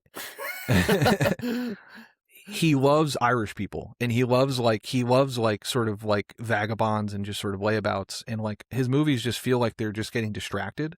And so I know the common thing, like if I could kill someone, like one person in the world, I mean, there'd be a lot of people I'd kill, but allegedly. But like whoever did the thing of like every scene should serve to like further the plot of the movie or something like that. It's like there's so many great movies that are absolutely not that. And one of the strongest, like to the extent I would have like not criticism of positions, but like, you know, I think like I would have loved to see more. Like I would have loved if like you almost dispense with the plot entirely, like in terms of like whether or not he has two, and you even talk about this, like whether or not like the money, you know, the actual money going up and down is like a stand for so many other things of like, you know, maybe being this other person on the internet or who you want to be, or like all the like, you know, checking your Instagram, whatever. But you have such like a gift for characterization that like, I kind of just wanted to just hang out with the characters, whatever they do, of like, you know, which I think is like a strength of Strada and in some of these other movies from the past, where it's like the structure of it is a lot different in that, like, you know, to spoiler for Strada, for the audience, if you haven't seen it, still go watch it. But like Gelsomina dies off screen, and it's like, you know, which is like a choice that you would almost never see. Like it's like in like, you know, if you were sort of like coached on how to write a screenplay or something, nowadays it'd be like, well, why is this just like off screen or whatever? But it works so perfectly, I think. And that like, we just kind of go from scene to scene hanging out with these people, which is one of the things I really loved about Positions. Like, you know, there is plot elements, but my favorite parts of it were just hanging out with these people. And it's true. I mean, that's stuff I really want to do. And it's like, to me, an ideal plot just allows you to do whatever fun scenes that your heart desires. Like, which is why I liked the simplicity of the crypto up down thing, because I do think you are able to fit in all of these different stops. Like, sure, let's go to a party, let's go to a strip club, let's just do these things. And those can easily be put onto the plot, you know? But I definitely agree with you that like in the writing process, there were scenes that I had to cut because the script was so long that were just like total asides, you know, for tone and vibe. And I'm like sad to lose them. Like, yeah, like there was one scene I really liked in the script that I ended up cutting that was like during the garage sale, like, or during that montage where he's like going through the house and selling everything, there's like a knock at the door, and it's this guy who's like trying to get him to sign paperwork that's that will tell the like courts that he's like mentally fit enough to work again. And it's just like a total aside of like this like thing of this like character knocking on the door, and he like kind of like turns him down or whatever.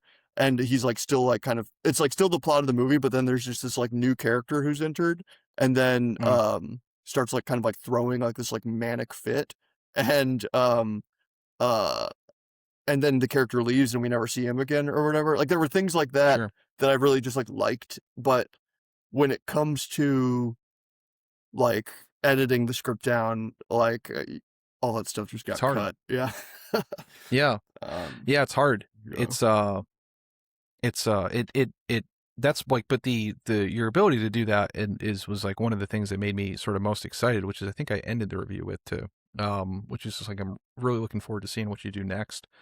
Because yeah, it's just like there's a lot of like, no offense to and I still don't know where I sort of fall totally on this, but like Jane Schoenbrunn who did like I Saw the TV Glow and Let's All Go to the World's Fair, I think. Yeah.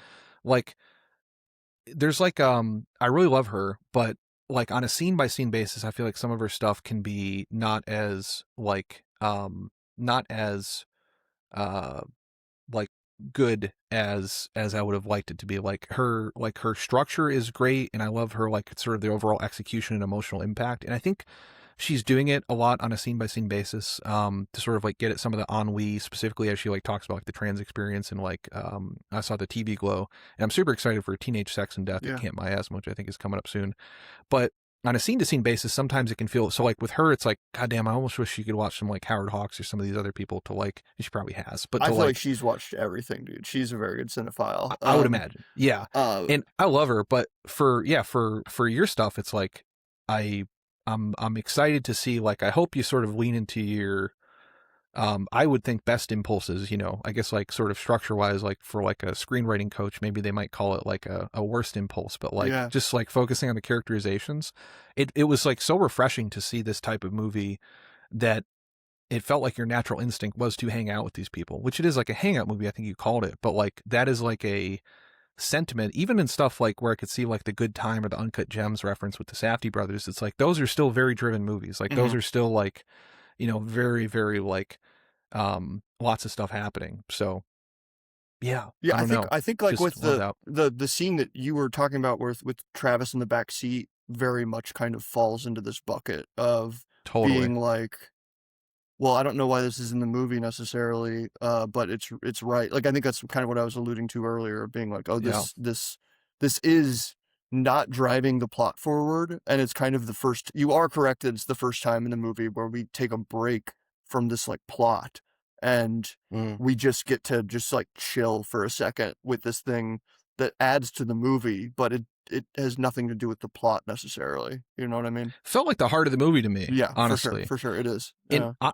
it felt very like arguably the thing most like with Strada to me, in that like when I watched with Strada, when I first saw it, I was like sobbing, like, still brutal watch, but like I couldn't tell if I was Zampano or Gelsomina, like, just in any relationship I have with any other human being. It's like, am I this, like, I feel like I was like, am I Gelsomina or am I more Zampano in terms of like having the guilt of maybe having ruined someone else's life, or maybe they did that to me. And like, I was also, like certainly have been in relationships and otherwise where there's like some joy taken from me for at least a while.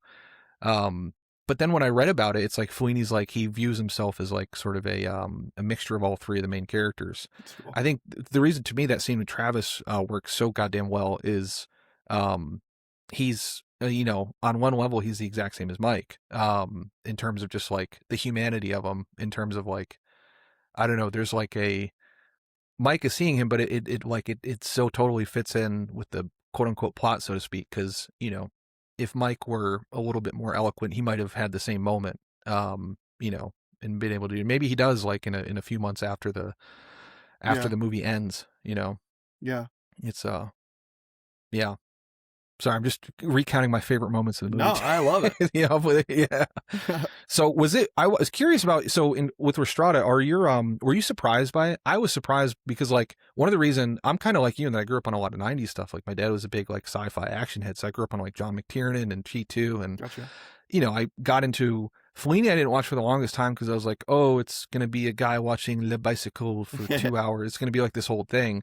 I didn't realize it's just like really this kind of like brutal movie about poor people in Rome who are kind of aimless and hopeless. Yeah, Was it did you expect what it was going to be, absolutely or was not. it? I had no idea what it was Yeah. going in. Went in blind, and then I was, like I said, I was hooked just from the conflict that it establishes in the first 5 minutes. Sweet. Uh, the thing that I was most touched by was the ending. Can we talk like openly about the ending? Yeah. Yeah. Oh, sure. Yeah, not your movie I was going to avoid so people can watch it, but Strada been out 60 years or whatever, so Yeah, they've had yeah. time. Uh, Yeah. uh, uh, I was. Yeah, I mean, I think the ending is what made me like feel really like impacted by it or whatever, where it's like the bad guy in the movie, we're with him the whole time, and then suddenly he kills this other circus guy that she's in love with, Yeah. The and fool. yeah, the fool, and then it makes her just like kind of unspeakably depressed, and she can't shake it. And then for the Yeah. first time, we see him care about her and like emoting for her, but still in his like angry alcoholic way or whatever. Where he's like, well, I'm going to take you home, which is like both, you're not going to be my problem anymore thing, but also a very like nice thing to be offering. That's a Mhm. little out of character for him. And she has no will to live anymore. And then, uh, you know, she says the thing about like, well, if I don't stay with you, who will? And that's a Yeah. really kind of nice pivot for the movie where suddenly this guy then does the thing that we think he's going to do and just leaves her on the side of the road, but it's for her benefit and not his benefit to me. Like, that's my interpretation. Interesting. It's like, Interesting. he leaves her on the side of the road because he's like, oh, I'm a burden to this girl, and she's wonderful. Like, she has the power to be like light, and I'm just a nihilist. And he leaves her the trumpet that we just like shortly see before him being very like kind of like secretly moved by her playing in that scene, like with the nun. And so he leaves her because he's holding her back, and he leaves her the gift that like allows her to still like provide like lightness into the world. And then we go with him to the circus, and we do a repeat of the same shot that's at the beginning, where we're like circling in the middle and the audience is behind and he's walking between us, and we're just like kind of pivoting in the middle, which is such a sick shot. And totally. He's doing the exact same thing he's doing at the beginning, but he's playing it in this nuanced way where he's clearly very sad and depressed and alone and realizing that he's alone. Yeah. And then he gets too drunk and gets thrown out of that place. And then he goes to find his girl and finds out that she's dead.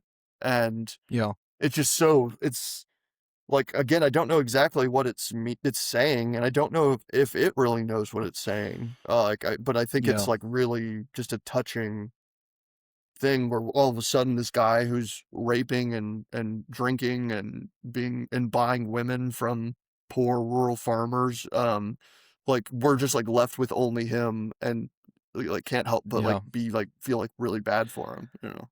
Yeah, and there's an open question of whether he also did this to the sister. Like, it never explained how the sister dies. Yes. Like, yeah. But it's, she is a young woman, so like that is, I've always wondered about that. It's interesting. You might be a better person than me, because I don't know that I didn't think that he was doing it for his I didn't think he was doing it for her. I just thought he was doing like the sort of the deadbeat dad kind of thing of like, I gotta get out of here. Like, that's I thought, my read on their inclusion of that line before, where their inclusion of her saying, if I don't stay with you, who will? That's the reason totally. I'm here. Yeah, and I don't know which of it, Yeah, and I don't know which of us is right, and I don't know that like he would even be able to say what he's leaving for. I mean, a lot of the movie to me is like just how sort of people go through life sort of not really totally in touch with what they're doing or understanding. I got into an argument with like a former friend of mine. I remember just like, because they were saying like they always understand their emotions and sort of what they're doing or like not doing and why they're doing it not. And I'm like, that seems fucking crazy to me. Like, I can't imagine that, like thinking that of just like, it takes me days to just figure out like a single emotion. And, granted, I am some level autistic for sure, but like, I just don't like, I don't know if he knows. I don't know if he knows if he's doing it for selfish. He probably, punishes himself, I think, for thinking that he clearly has guilt over the entire thing, obviously, right? I mean, it's like the ending of it, but like, if he's doing that, like how much of that was doing it to like, just get her away from me? And then like, but then does he even think that'll work out? Is he really surprised at like when she's, when he hears it's so haunting and sad when he hears that woman whistling or singing that thing at the end after the circus. He's like, where? I want Kanye to sample that. I want the Kanye Strada trumpet sample too of her playing the trumpet. Kanye could do both. Kanye could play every character in this movie. I feel like Kanye is a mixture to the point that we're all mixture. I've always been fascinated by Kanye and Taylor Swift. I feel like are two sides of the same coin. Yeah, they should remake this with Kanye and Taylor Swift. or just with Kanye, or just with Taylor Swift. Because like I've been a huge Taylor Swift fan. Like in like high school, I remember like there's this combination of like narcissism and like vulnerability I found fascinating, and I still like through most of her stuff just found utterly fascinating in terms of her persona. Kanye, same thing. I feel like he's like both very vulnerable and also just the most narcissistic guy I've ever seen in my life. But yeah, he is both Zampano and Gelsomina, I think, and the Fool. Has this movie ever been like straight up remade? Like, I hope not. Yeah. I hope not. I think it's been adapted in the sense to like a musical. Like if I were to remake it with Kanye playing all three characters, Eddie Murphy style, like, but it would be different, Yes. Like I wonder if anything is like directly referential to this, you know, I think so much. Like I would have to imagine when I said review, like Good Time, they had to have seen that. Like I know, like they've called out. I think Bicycle Thieves is one of their favorite movies. So I know like they're familiar with some like, and they're I think pretty big cinephiles. The Safdies. Yeah. Um, I don't think they've ever seen Chairman of the Board starring Carrot Top though, which I have seen probably 10 times. Maybe I've never seen it. Yeah, I'll have to get you back on the pod for that so we can. Yeah, I've always wanted to. Yeah, next time we'll do Chairman of the Board and Bicycle Thieves. yeah.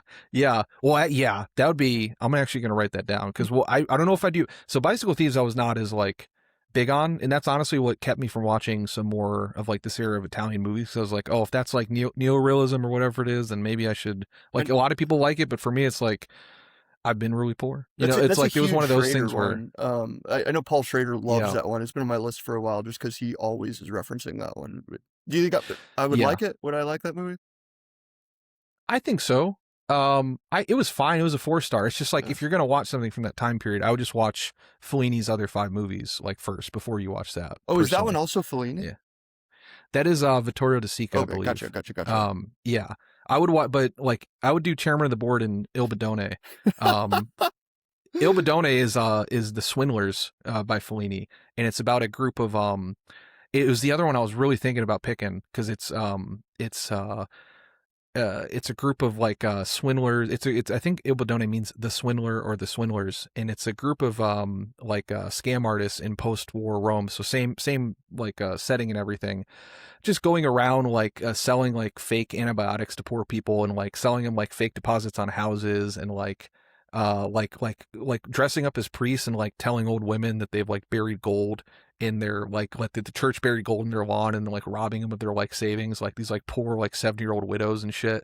And but still he finds the humanity in it, and it has like a very another very like brutal ending in movie. That one stars a great actor that Travis should look at, or Trevor, who you'll love. Actually, you know why this would be perfect for you, because the main actor is, I always forget his name, Broderick Crawford, who is who Steve Harvey is named after. Oh, wow. Steve Harvey's real name weirdly is Broderick Stephen Harvey. Whoa. He's named after this American actor Broderick Crawford, who's dubbed in the thing, and he's like this he's kind of like another sort of like off like not Hollywood type, like, you know, leading male type, but he just has so much charisma, such a tremendous actor.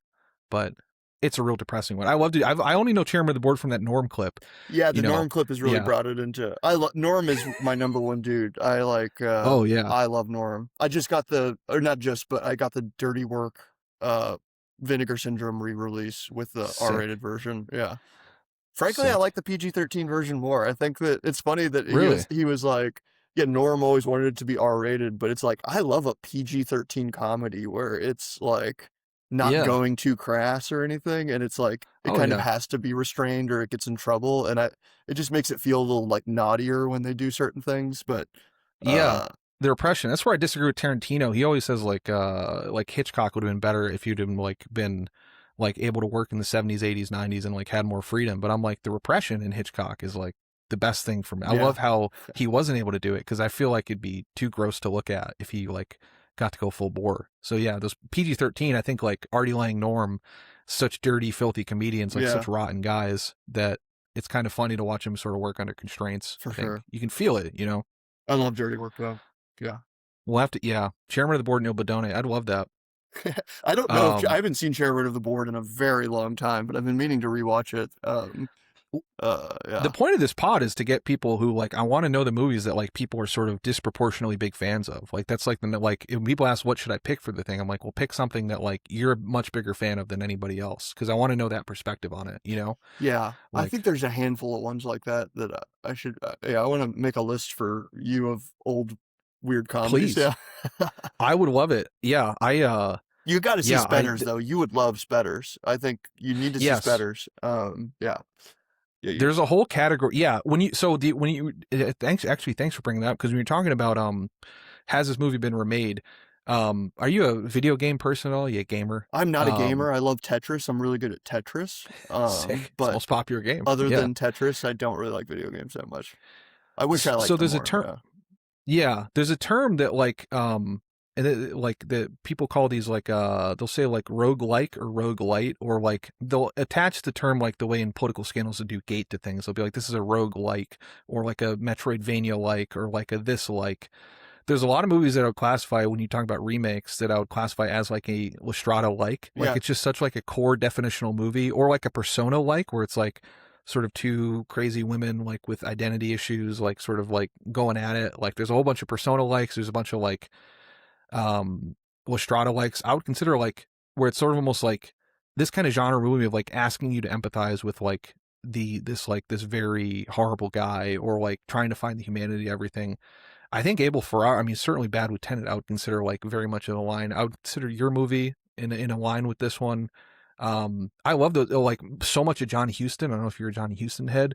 John Huston basically made this movie over and over, kind of with like Under the Volcano, and like, if you ever want to like Night of the Iguana, if you ever, The Misfits, if you ever want to just watch movies where it's like, actually, goddamn, you'd probably love John Huston, and just like the world's shittiest guys. Not that your character, I'm not saying like you or, Travis or whoever, but like in terms of finding the lovability and humanity, anything John Huston did after a certain point. Fat City with Stacy Keach. I just bought as well. Fat City. I haven't. Oh, wait. Oh, goddamn, it's so good.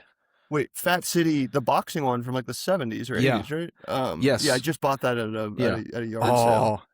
goddamn, I think you'll love that. Oh, yeah. It's there, but for the grace of God go I, with Stacy Keach, of just like this hopeless boxer in the 70s. And he made that movie over and over again. And even like Treasure of the Sierra Madre is like, it's technically, they call it like a Western or noir, but it's really like a Strada like as well, where Humphrey Bogart's this like really kind of mean shithead. But I love that. That's like the way I think it would sort of been remade. Like, I think like your movie's almost a remake of it. Like probably one of the closer movies I've seen to it. Your movie and Good Time, I would say like two of the closer ones to the sort of Strada category of movies in my head. Fuck yeah. That kind of explain it. Yeah, and I feel like they help. It's interesting, as a sort of a viewer, they kind of help explain some of the stuff. Like when you talk about Punch Drunk Love before, I love that movie in terms of explaining. I think Ebert said it, and it like blew my mind. I remember when I was a kid reading, but he's like, this kind of explains Adam Sandler's other roles. Like it's sort of like, there's something about that movie where you can sort of take his performance in that and be like, oh, this is sort of what's underneath Billy Madison or Happy Gilmore. This like sort of lonely, broken guy, like, and it sort of enhances those other movies. For sure. So like I feel commonality with like all this stuff where it's like I can kind of see some of the stuff underneath, like it kind of helps set up like your main character and, Travis and Vinny and like some of the stuff they're going through. Yeah, I definitely agree. At least as a viewer. Maybe I'm just deeply schizophrenic, but yeah. What sets that up for me? Just like the way that Fellini explores the sort of the character of Zampano, which is like fairly universal. Like I feel like it sort of helps me process your movie and your main character. Like I see. You may not explore it in the same way, but like the character is sort of going through kind of a similar journey. So not that I was referencing that, but that it helps you as a viewer watch positions better because you have that as a reference point. I think so. I think it sort of deepens it. Yeah. That's cool. In a way. Yeah.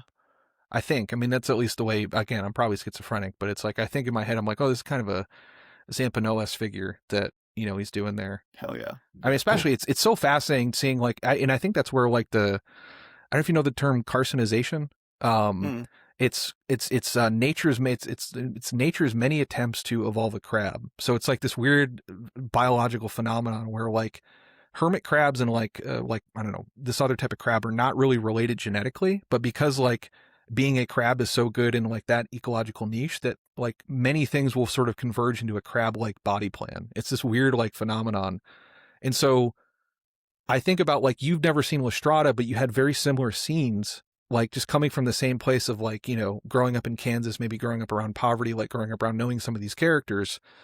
There was like a lot of overlap, even though you had never seen this and like you had no sort of like direct reference point for it. The similarities are like, it's like nature's many attempts to sort of explain poverty and like, if that makes sense. No, for sure. Which I just think is, it's great. Hell yeah.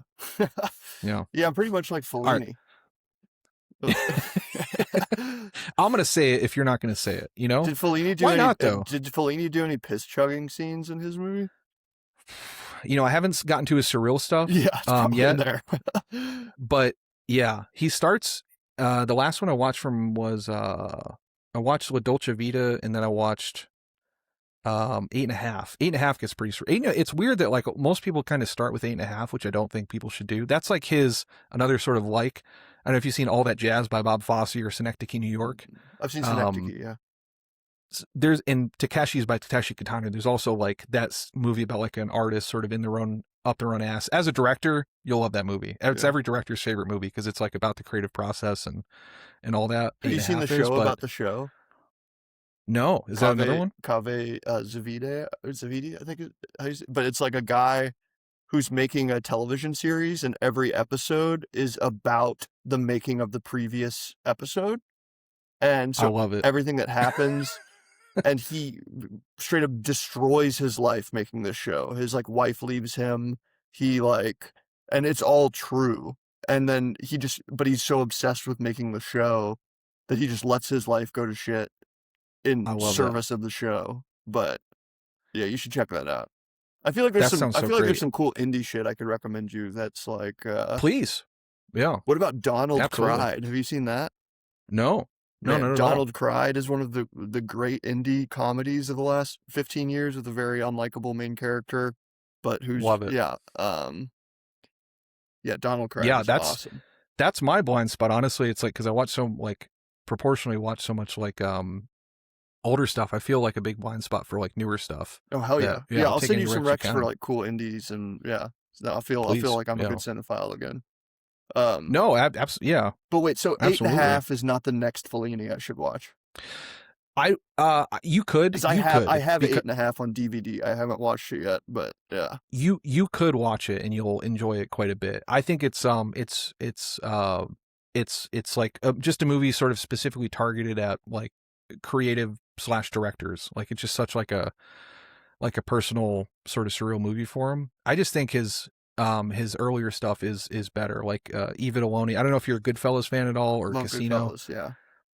You'll see like in Mean Streets, you'll see like Scorsese is like referencing so much of that in like Eva Deloney, where it's just like Eva Deloney. I did an episode of it. It means big calves, like big baby cows in I think Romagnol, like the little language, and it's just like it's the ultimate boys movie. It's like just five like fail sons just living in Rome, just like getting into adventures, and it's a hangout, and they're all just like they're doing nothing. Like it's just one guy's really horny, one guy like wants to be a writer. Like it's like that. It's just a buddy movie. Cool. That's great. But you'd like 8.5, I think. Yeah, he's so good. I'm gonna keep an eye out for The Piss. I kind of wonder if he gets in The Piss because like Italian cinema got pretty crazy in the 70s, and I know he did a lot of surreal stuff. So there's gotta be piss in at least one of his. When you make that many movies, you just gotta piss in one of them, you know. Everybody, yeah. So you were saying, I interrupted you about an hour and a half ago. This is how the podcast goes. My thing is not listening to like I'm a bad podcast listener, and I wanted to keep it that way. So I want to be like the unprofessional interviewer because I figure you'll have like professional interviewers, you know. I doubt it. This has been pretty sick so far, man. You're killing it. I hope so. I will come on this podcast anytime. This has been so fun. Sweet.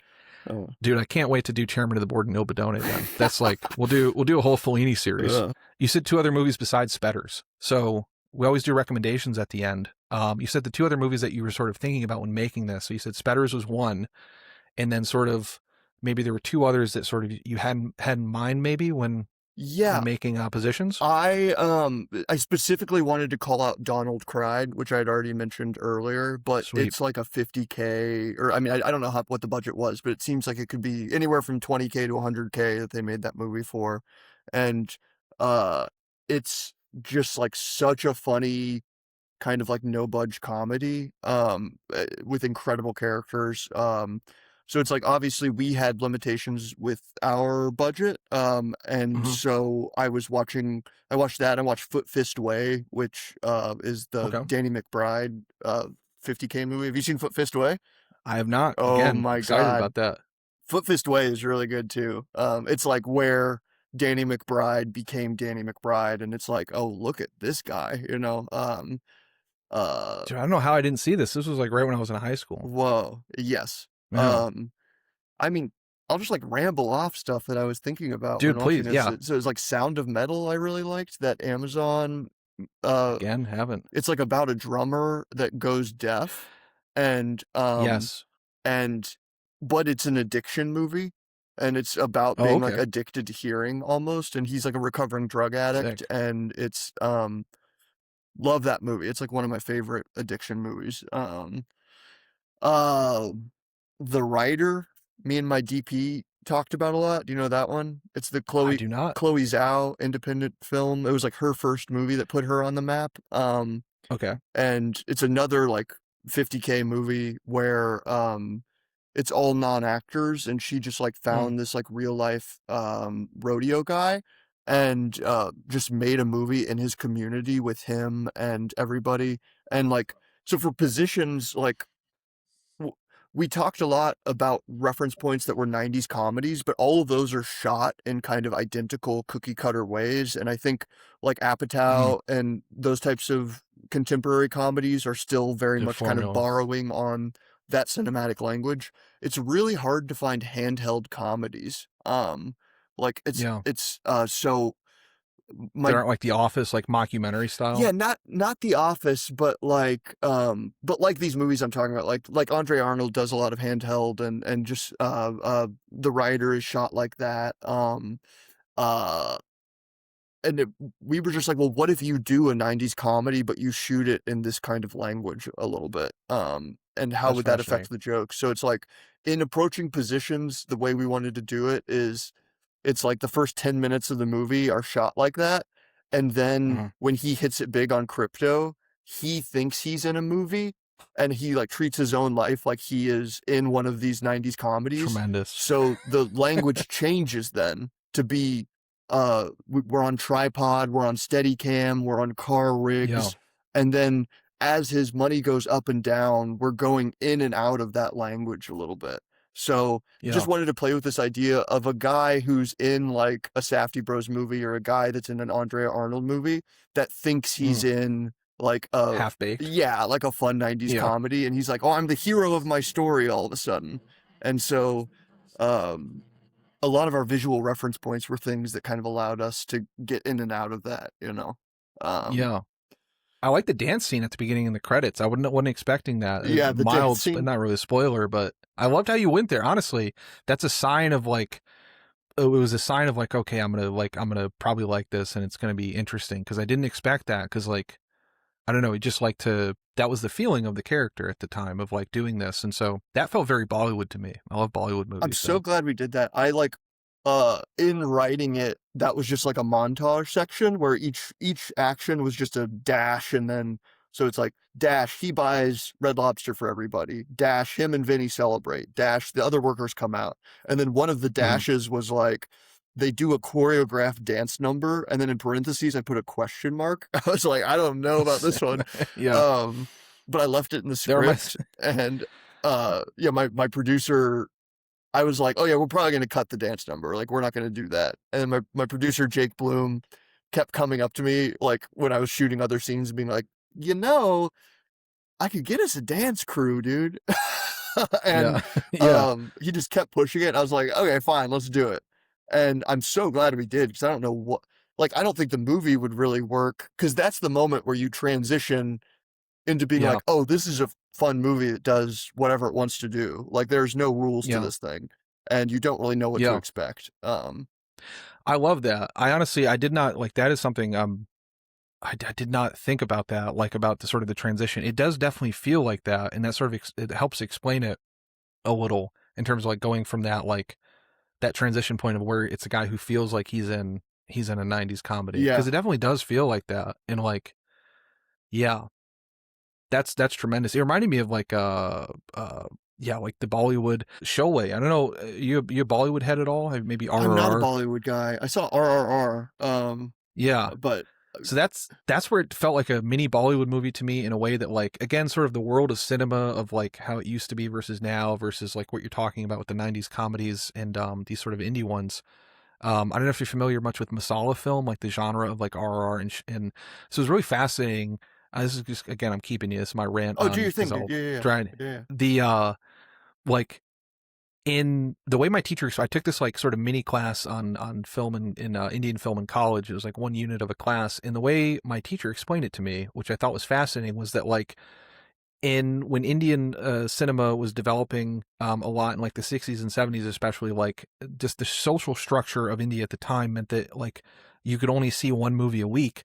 And so the movies that people could see, and there's only one theater, had to include something for everybody. So it was like the Hollywood sort of 4-quadrant thing on steroids, where it's like you had to have a little bit of comedy for maybe the teenage son, you had to have romance for the parents, you had to have like action for the dad, you had to have dance for, like, let's say the daughter. We're getting really gendered here, but like, so they have everything. Like, so in Sholay, it's the only movie, I think it's the longest continuously running movie in theaters. Like, it has been theaters in India ever since it came out in like 1974. It's like they're Gone with the Wind, they're Star Wars. It's a 3-hour. If you've seen Once Upon a Time in the West, it's very similar. It's like similar to that, but there's also like a scene where they get put in prison, and the prison like guard, like the guy who runs the prison, is just Hitler. It's just like a guy who just looks like Hitler, and it's just like this 20-minute comedy scene, and then there's these huge dance numbers. But then it like, when it goes emotional, it gets really emotional. When it goes like action, they like rob a train and you have people like jumping off of horses onto a moving train. It's like the most over the top thing in a way, like RRR is, where it does that. So in that way, it's kind of, again, interesting, the thing of like the carcinization of it, where it's like having the dance number in there is just like, yeah, I don't know. I was just happy to see it, in that like you would typically not have a dance number in this type of movie. Yeah. So just like the fact that you had it is like, what else is he not going to have that you should have? And that made it really exciting. I would like my next movie to be more of that and a little less of the, like we were talking about earlier, like dedication to plot or something. Like I want to come up with a movie idea that allows for more freedom and allows me to do like quite literally whatever I want to do, you know?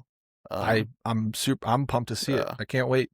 Wait, I have a question. I have a question for you before, I don't know if you're about to sign off or not, but your hat that you're wearing, is it a shark biting a guy on the dick?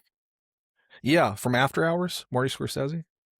Oh, wait a minute. When he goes into the bathroom? You've just connected this for me, because people are always, at the end of my movie, people are like, oh, there's a great nod to After Hours in this movie. Do you know what I'm talking about? I don't. It's in the end when it's zooming out of the mirror and Travis is looking into the mirror and he's thinking about God. There's a thing that says Happy Fisherman, and it's a fish sucking a guy's dick. And I have not put together why people are like, oh, this director clearly loves After Hours. Like, I do like After Hours, but I had no idea what they were referencing. That's funny. But it's for sure that. I thought that you wore that on purpose because of that. No, I honestly, I thought that you had worn it because of my hit short film Fish Fucker. It's my first short film. It's like a Roger Corman exploitation film made by me and my friends Daniel Johnson and Harrison Atkins. And it's about a woman who has sex with a corpse on prom night, and then she gets impregnated and has a demon baby that like fucks fish. And tremendous. It's a classic student film. Very fun to watch though. I love I'll watch it. Fish fucker baby. Yeah. I did not think about that at all. Honestly, I just like gotten out of the shower a half hour before we start recording, and this is like it's hard to find hats that fit me that are I don't know, I just have a huge head. So it's like I have like recording my videos, I have like I'm getting off the mic. I have like a collection of Michael Lakers hat didn't feel right. Honestly, I could have wore this. I have a Bad Lieutenant Mets hat. This says Bad Lieutenant and also New York Mets, but this doesn't really fit me. So. Well, dude, you wore the perfect hat, and you just answered a thing I've been wondering about for a really long time, because people keep comparing me to After Hours too, and I'm like, and they were like, there's a specific nod to After Hours, and yeah, it just clicked. I guess that makes sense. Yeah, I'm glad. Serendipity. Yeah. The other one is, I think you brought up Lynch, but I have my. Oh, fuck yeah. Hell yeah. Yeah, it's just Lynch hanging out with the thing from We love Lynch. Mulholland Drive. What's your favorite Lynch? Yeah. That is a tough one. You know, it's not the best, but the one that I always I feel like I'm being like contrarian, but I love Lost Highway. Lost Highway is my number one. Lost Highway is my number one. Okay, yeah, sick. Yeah. So I love a lot. Highway. All right. Yeah. Yeah. Speaking of things where he just goes with his gut. I mean, the scene of Robert Loggia yelling at the guy, it's just like, you know, that doesn't need to be in the movie, but you're just happy to sit with it, right? You're Yeah, just happy for sure. to hang out Dude, with that. Lynch is the king of just like doesn't need to be in the movie, but it is the movie. It's like doesn't matter. Like that is the movie, you know? Yeah. He's so working on vibes. Dude, also coolest needle drop of all time with Patricia Arquette getting out of the car to what's the song? I know which one you're talking I'm about, but blanking I on can't it. think of the name. It's Lou Reed, This Magic Moment. Lou Reed, This Magic Moment. Yes. And that's like the He's got a lot of great needle best drops. Needle drop of all time. There's the one in, is it Wild at Heart, where he has I can't remember that song, that other song he has in Wild at Heart, but it's like a similar, my brother always does it for karaoke, but I can't remember the goddamn name of it. Yeah, he's a great, I love Lynch. But okay, for Rex, we got Long Voyage Home. Tobacco Road's another one that's kind of not so great, but sort of similar also, like Strada, like His Girl Friday, The Heiress, Cholet. And honestly, since you're a Sandler head, my favorite director of all time, and I just did a shout out my Patreon, I just released a long list going through all of his movies. This guy, Takeshi Kitano, who actually, I'm going to get, do you remember Most Extreme Elimination Challenge? Oh, yeah. The I grew up Spike on that. TV. Yeah. Watch that all the time. So, you know, I think it's Vic Romano on the show, you know, like the main, like, it's based on the Japanese show Takeshi's Castle. Okay. Takeshi is known in Japan as Beat Takeshi or Takeshi Kitano. That guy is like a Sam Peckinpah-esque artistic director. That like, it's the crazy, because I also grew up watching MXC too. I loved it, but it's like it's like a fucking, I don't even know. It's like if David Lynch just like had like a game show that was like the most famous thing in like France or something. And he's a director, or you're just talking about his game show? He was known as a comedian, so he was like the equivalent of like an Adam Sandler in Japan in like the 80s. He was like Japan's biggest comedian, and everybody in Japan knows him as a comedian. But then like in 1989, when he was like 40, he started making movies. Wait, and then, what's but they're his like name these again? really, Takeshi Kitano. Okay. Okay, got it. Kitano. Yeah. He started making these like really violent, super violent action movies, Yakuza gangster movies. But they have the score, if you're a Studio Ghibli fan, of the same Princess Mononoke, like all the Joe Hisaishi composer, they have those soundtracks over them. So like they're these mixtures of like the most depressing and grim, like there's like 20 suicides across his movies, probably even more. But they're like also the most like romantic, like just sort of like different, weirdly edited things. And he's like the super artistic director, but his persona on screen a lot, because he doesn't talk a ton in a lot of his movies, and it's very like they feel a lot like Punch Drunk Love or like these Adam Sandler movies. And if you like, since you mentioned Big Daddy before, he has this one called Kikajiro that is basically Japanese Big Daddy, where he like has to keep he has to like care for this like kid for the summer, and so it's just him and the kid sort of getting into adventures, but he's like the shithead uncle type that's like deadbeat. So you'll really like him if you like Adam Sandler. Okay. He's always my guy. And I wanted to ask, you said the two, you said for casting, you said Andre, someone who you've brought up a couple times in Jessica's for like, Jennifer decisions. Vendetti does all of the Safdie's casting, but okay, she also does Andrea Arnold's casting, and Andrea Arnold is the director of Fish Tank and American Honey. I love American Honey. If you haven't seen that, I would replace The Substance with American Honey. I don't really want to recommend you The Substance because it's everybody has seen that movie already. But okay, yeah, American Honey sounds great. Yeah, it's Shia LaBeouf and a bunch of non-actors just like traveling America in a van, selling magazines door to door, and like doing drugs. That is really sick. Sweet. Yeah. That sounds right. Yeah. Also, have you seen Wild Things, the John McNaughton movie? Oh no, I keep almost buying that because there's like a really good 4K of it. Yeah, that's another reference point. It's very Verhoeven-y. Like that's one that I was thinking about a lot, and it's one of my girlfriend's favorite movies, and we watch that a lot. Yeah. I'll say another couple just because it's funny we talked about him so much because I was talking on Twitter about True Lies. That's another like Verhoeven like is like another one of those likes. Yeah, I haven't seen that one. Yeah, it's like James Cameron, right? I think. Yeah, yes. I think it's James Cameron just being like, "Do you fucking pigs want all this? Okay, piggies, like here, have your like your American like action." Yeah, so he's like just totally satirizing, I think, But then Predator 2, if you haven't seen that, underseen. Gotcha. I don't think I've Danny seen Glover. that one. Yeah. God, it's like so over the top. Gary Busey's in it. It's like one of those 90s, like it takes place in the future, like vague future where like it opens up like This is Predator kind of 2 like you're talking about? Predator 2. Okay, Predator okay. 1's still very good, Okay, but cool. Predator 2, I can't remember who directed, but it's Danny Glover is such a great action star. But it opens up like in a very kind of Demolition Man way, where it's just like in the future, gangs have taken over Los Angeles, and like it's like now the most violent place in the country or in the world where the Predator is like really wants to go to is Los Angeles. But it's like the most like over the top sort of satire of like it predicted a lot of like global warming shit and like other shit that's pretty fascinating. But it's another sort of Verhoeven, like if Verhoeven directed it, it would be like a very well known movie. I think along with like not that True Lies isn't, but like Predator 2 and also actually Collateral Damage is very funny that way too by Andrew Davis, the other Arnold movie. Yeah, I have not seen that one either.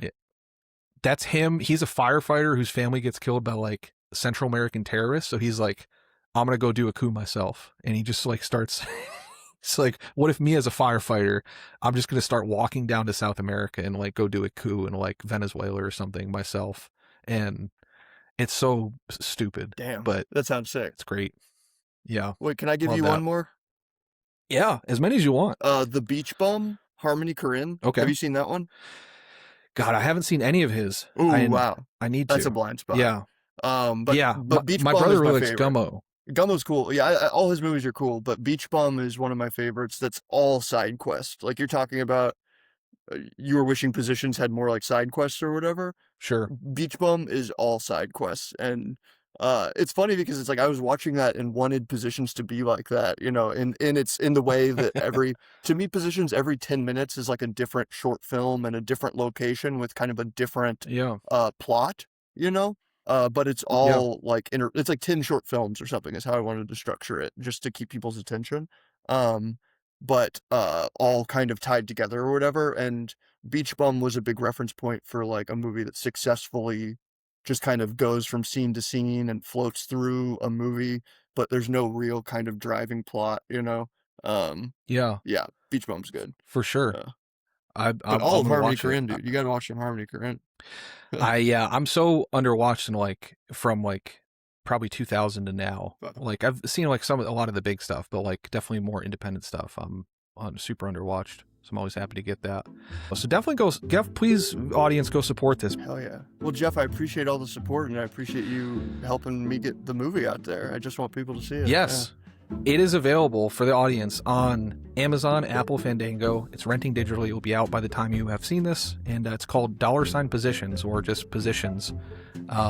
Just search for either of those and I'm sure it'll come up. And was it 90 minutes? It's pretty... a clean 90 or 97. Yeah. It's 97. 97. Also what I love. Yeah. Too many fucking long movies now. Ooh, I really wanted to get it down to 90, but we didn't do it. Yeah. A nice 90-minute comedy though. Woo. Yeah, that would be the dream. Can't beat it. Yeah, there's a movie. A lot of these old movies, especially from the 30s, they're like 70 minutes, and I'm like, man, we've lost this talent of like getting it. Love it, 70 minutes. Getting it down to that. Love it. Well, cool. Thank you so much, Brandon. Really appreciate this. Thank you, Jeff. Have me on anytime. This was so fun. Yeah. Will do. All right. Thanks, everybody. We'll see you.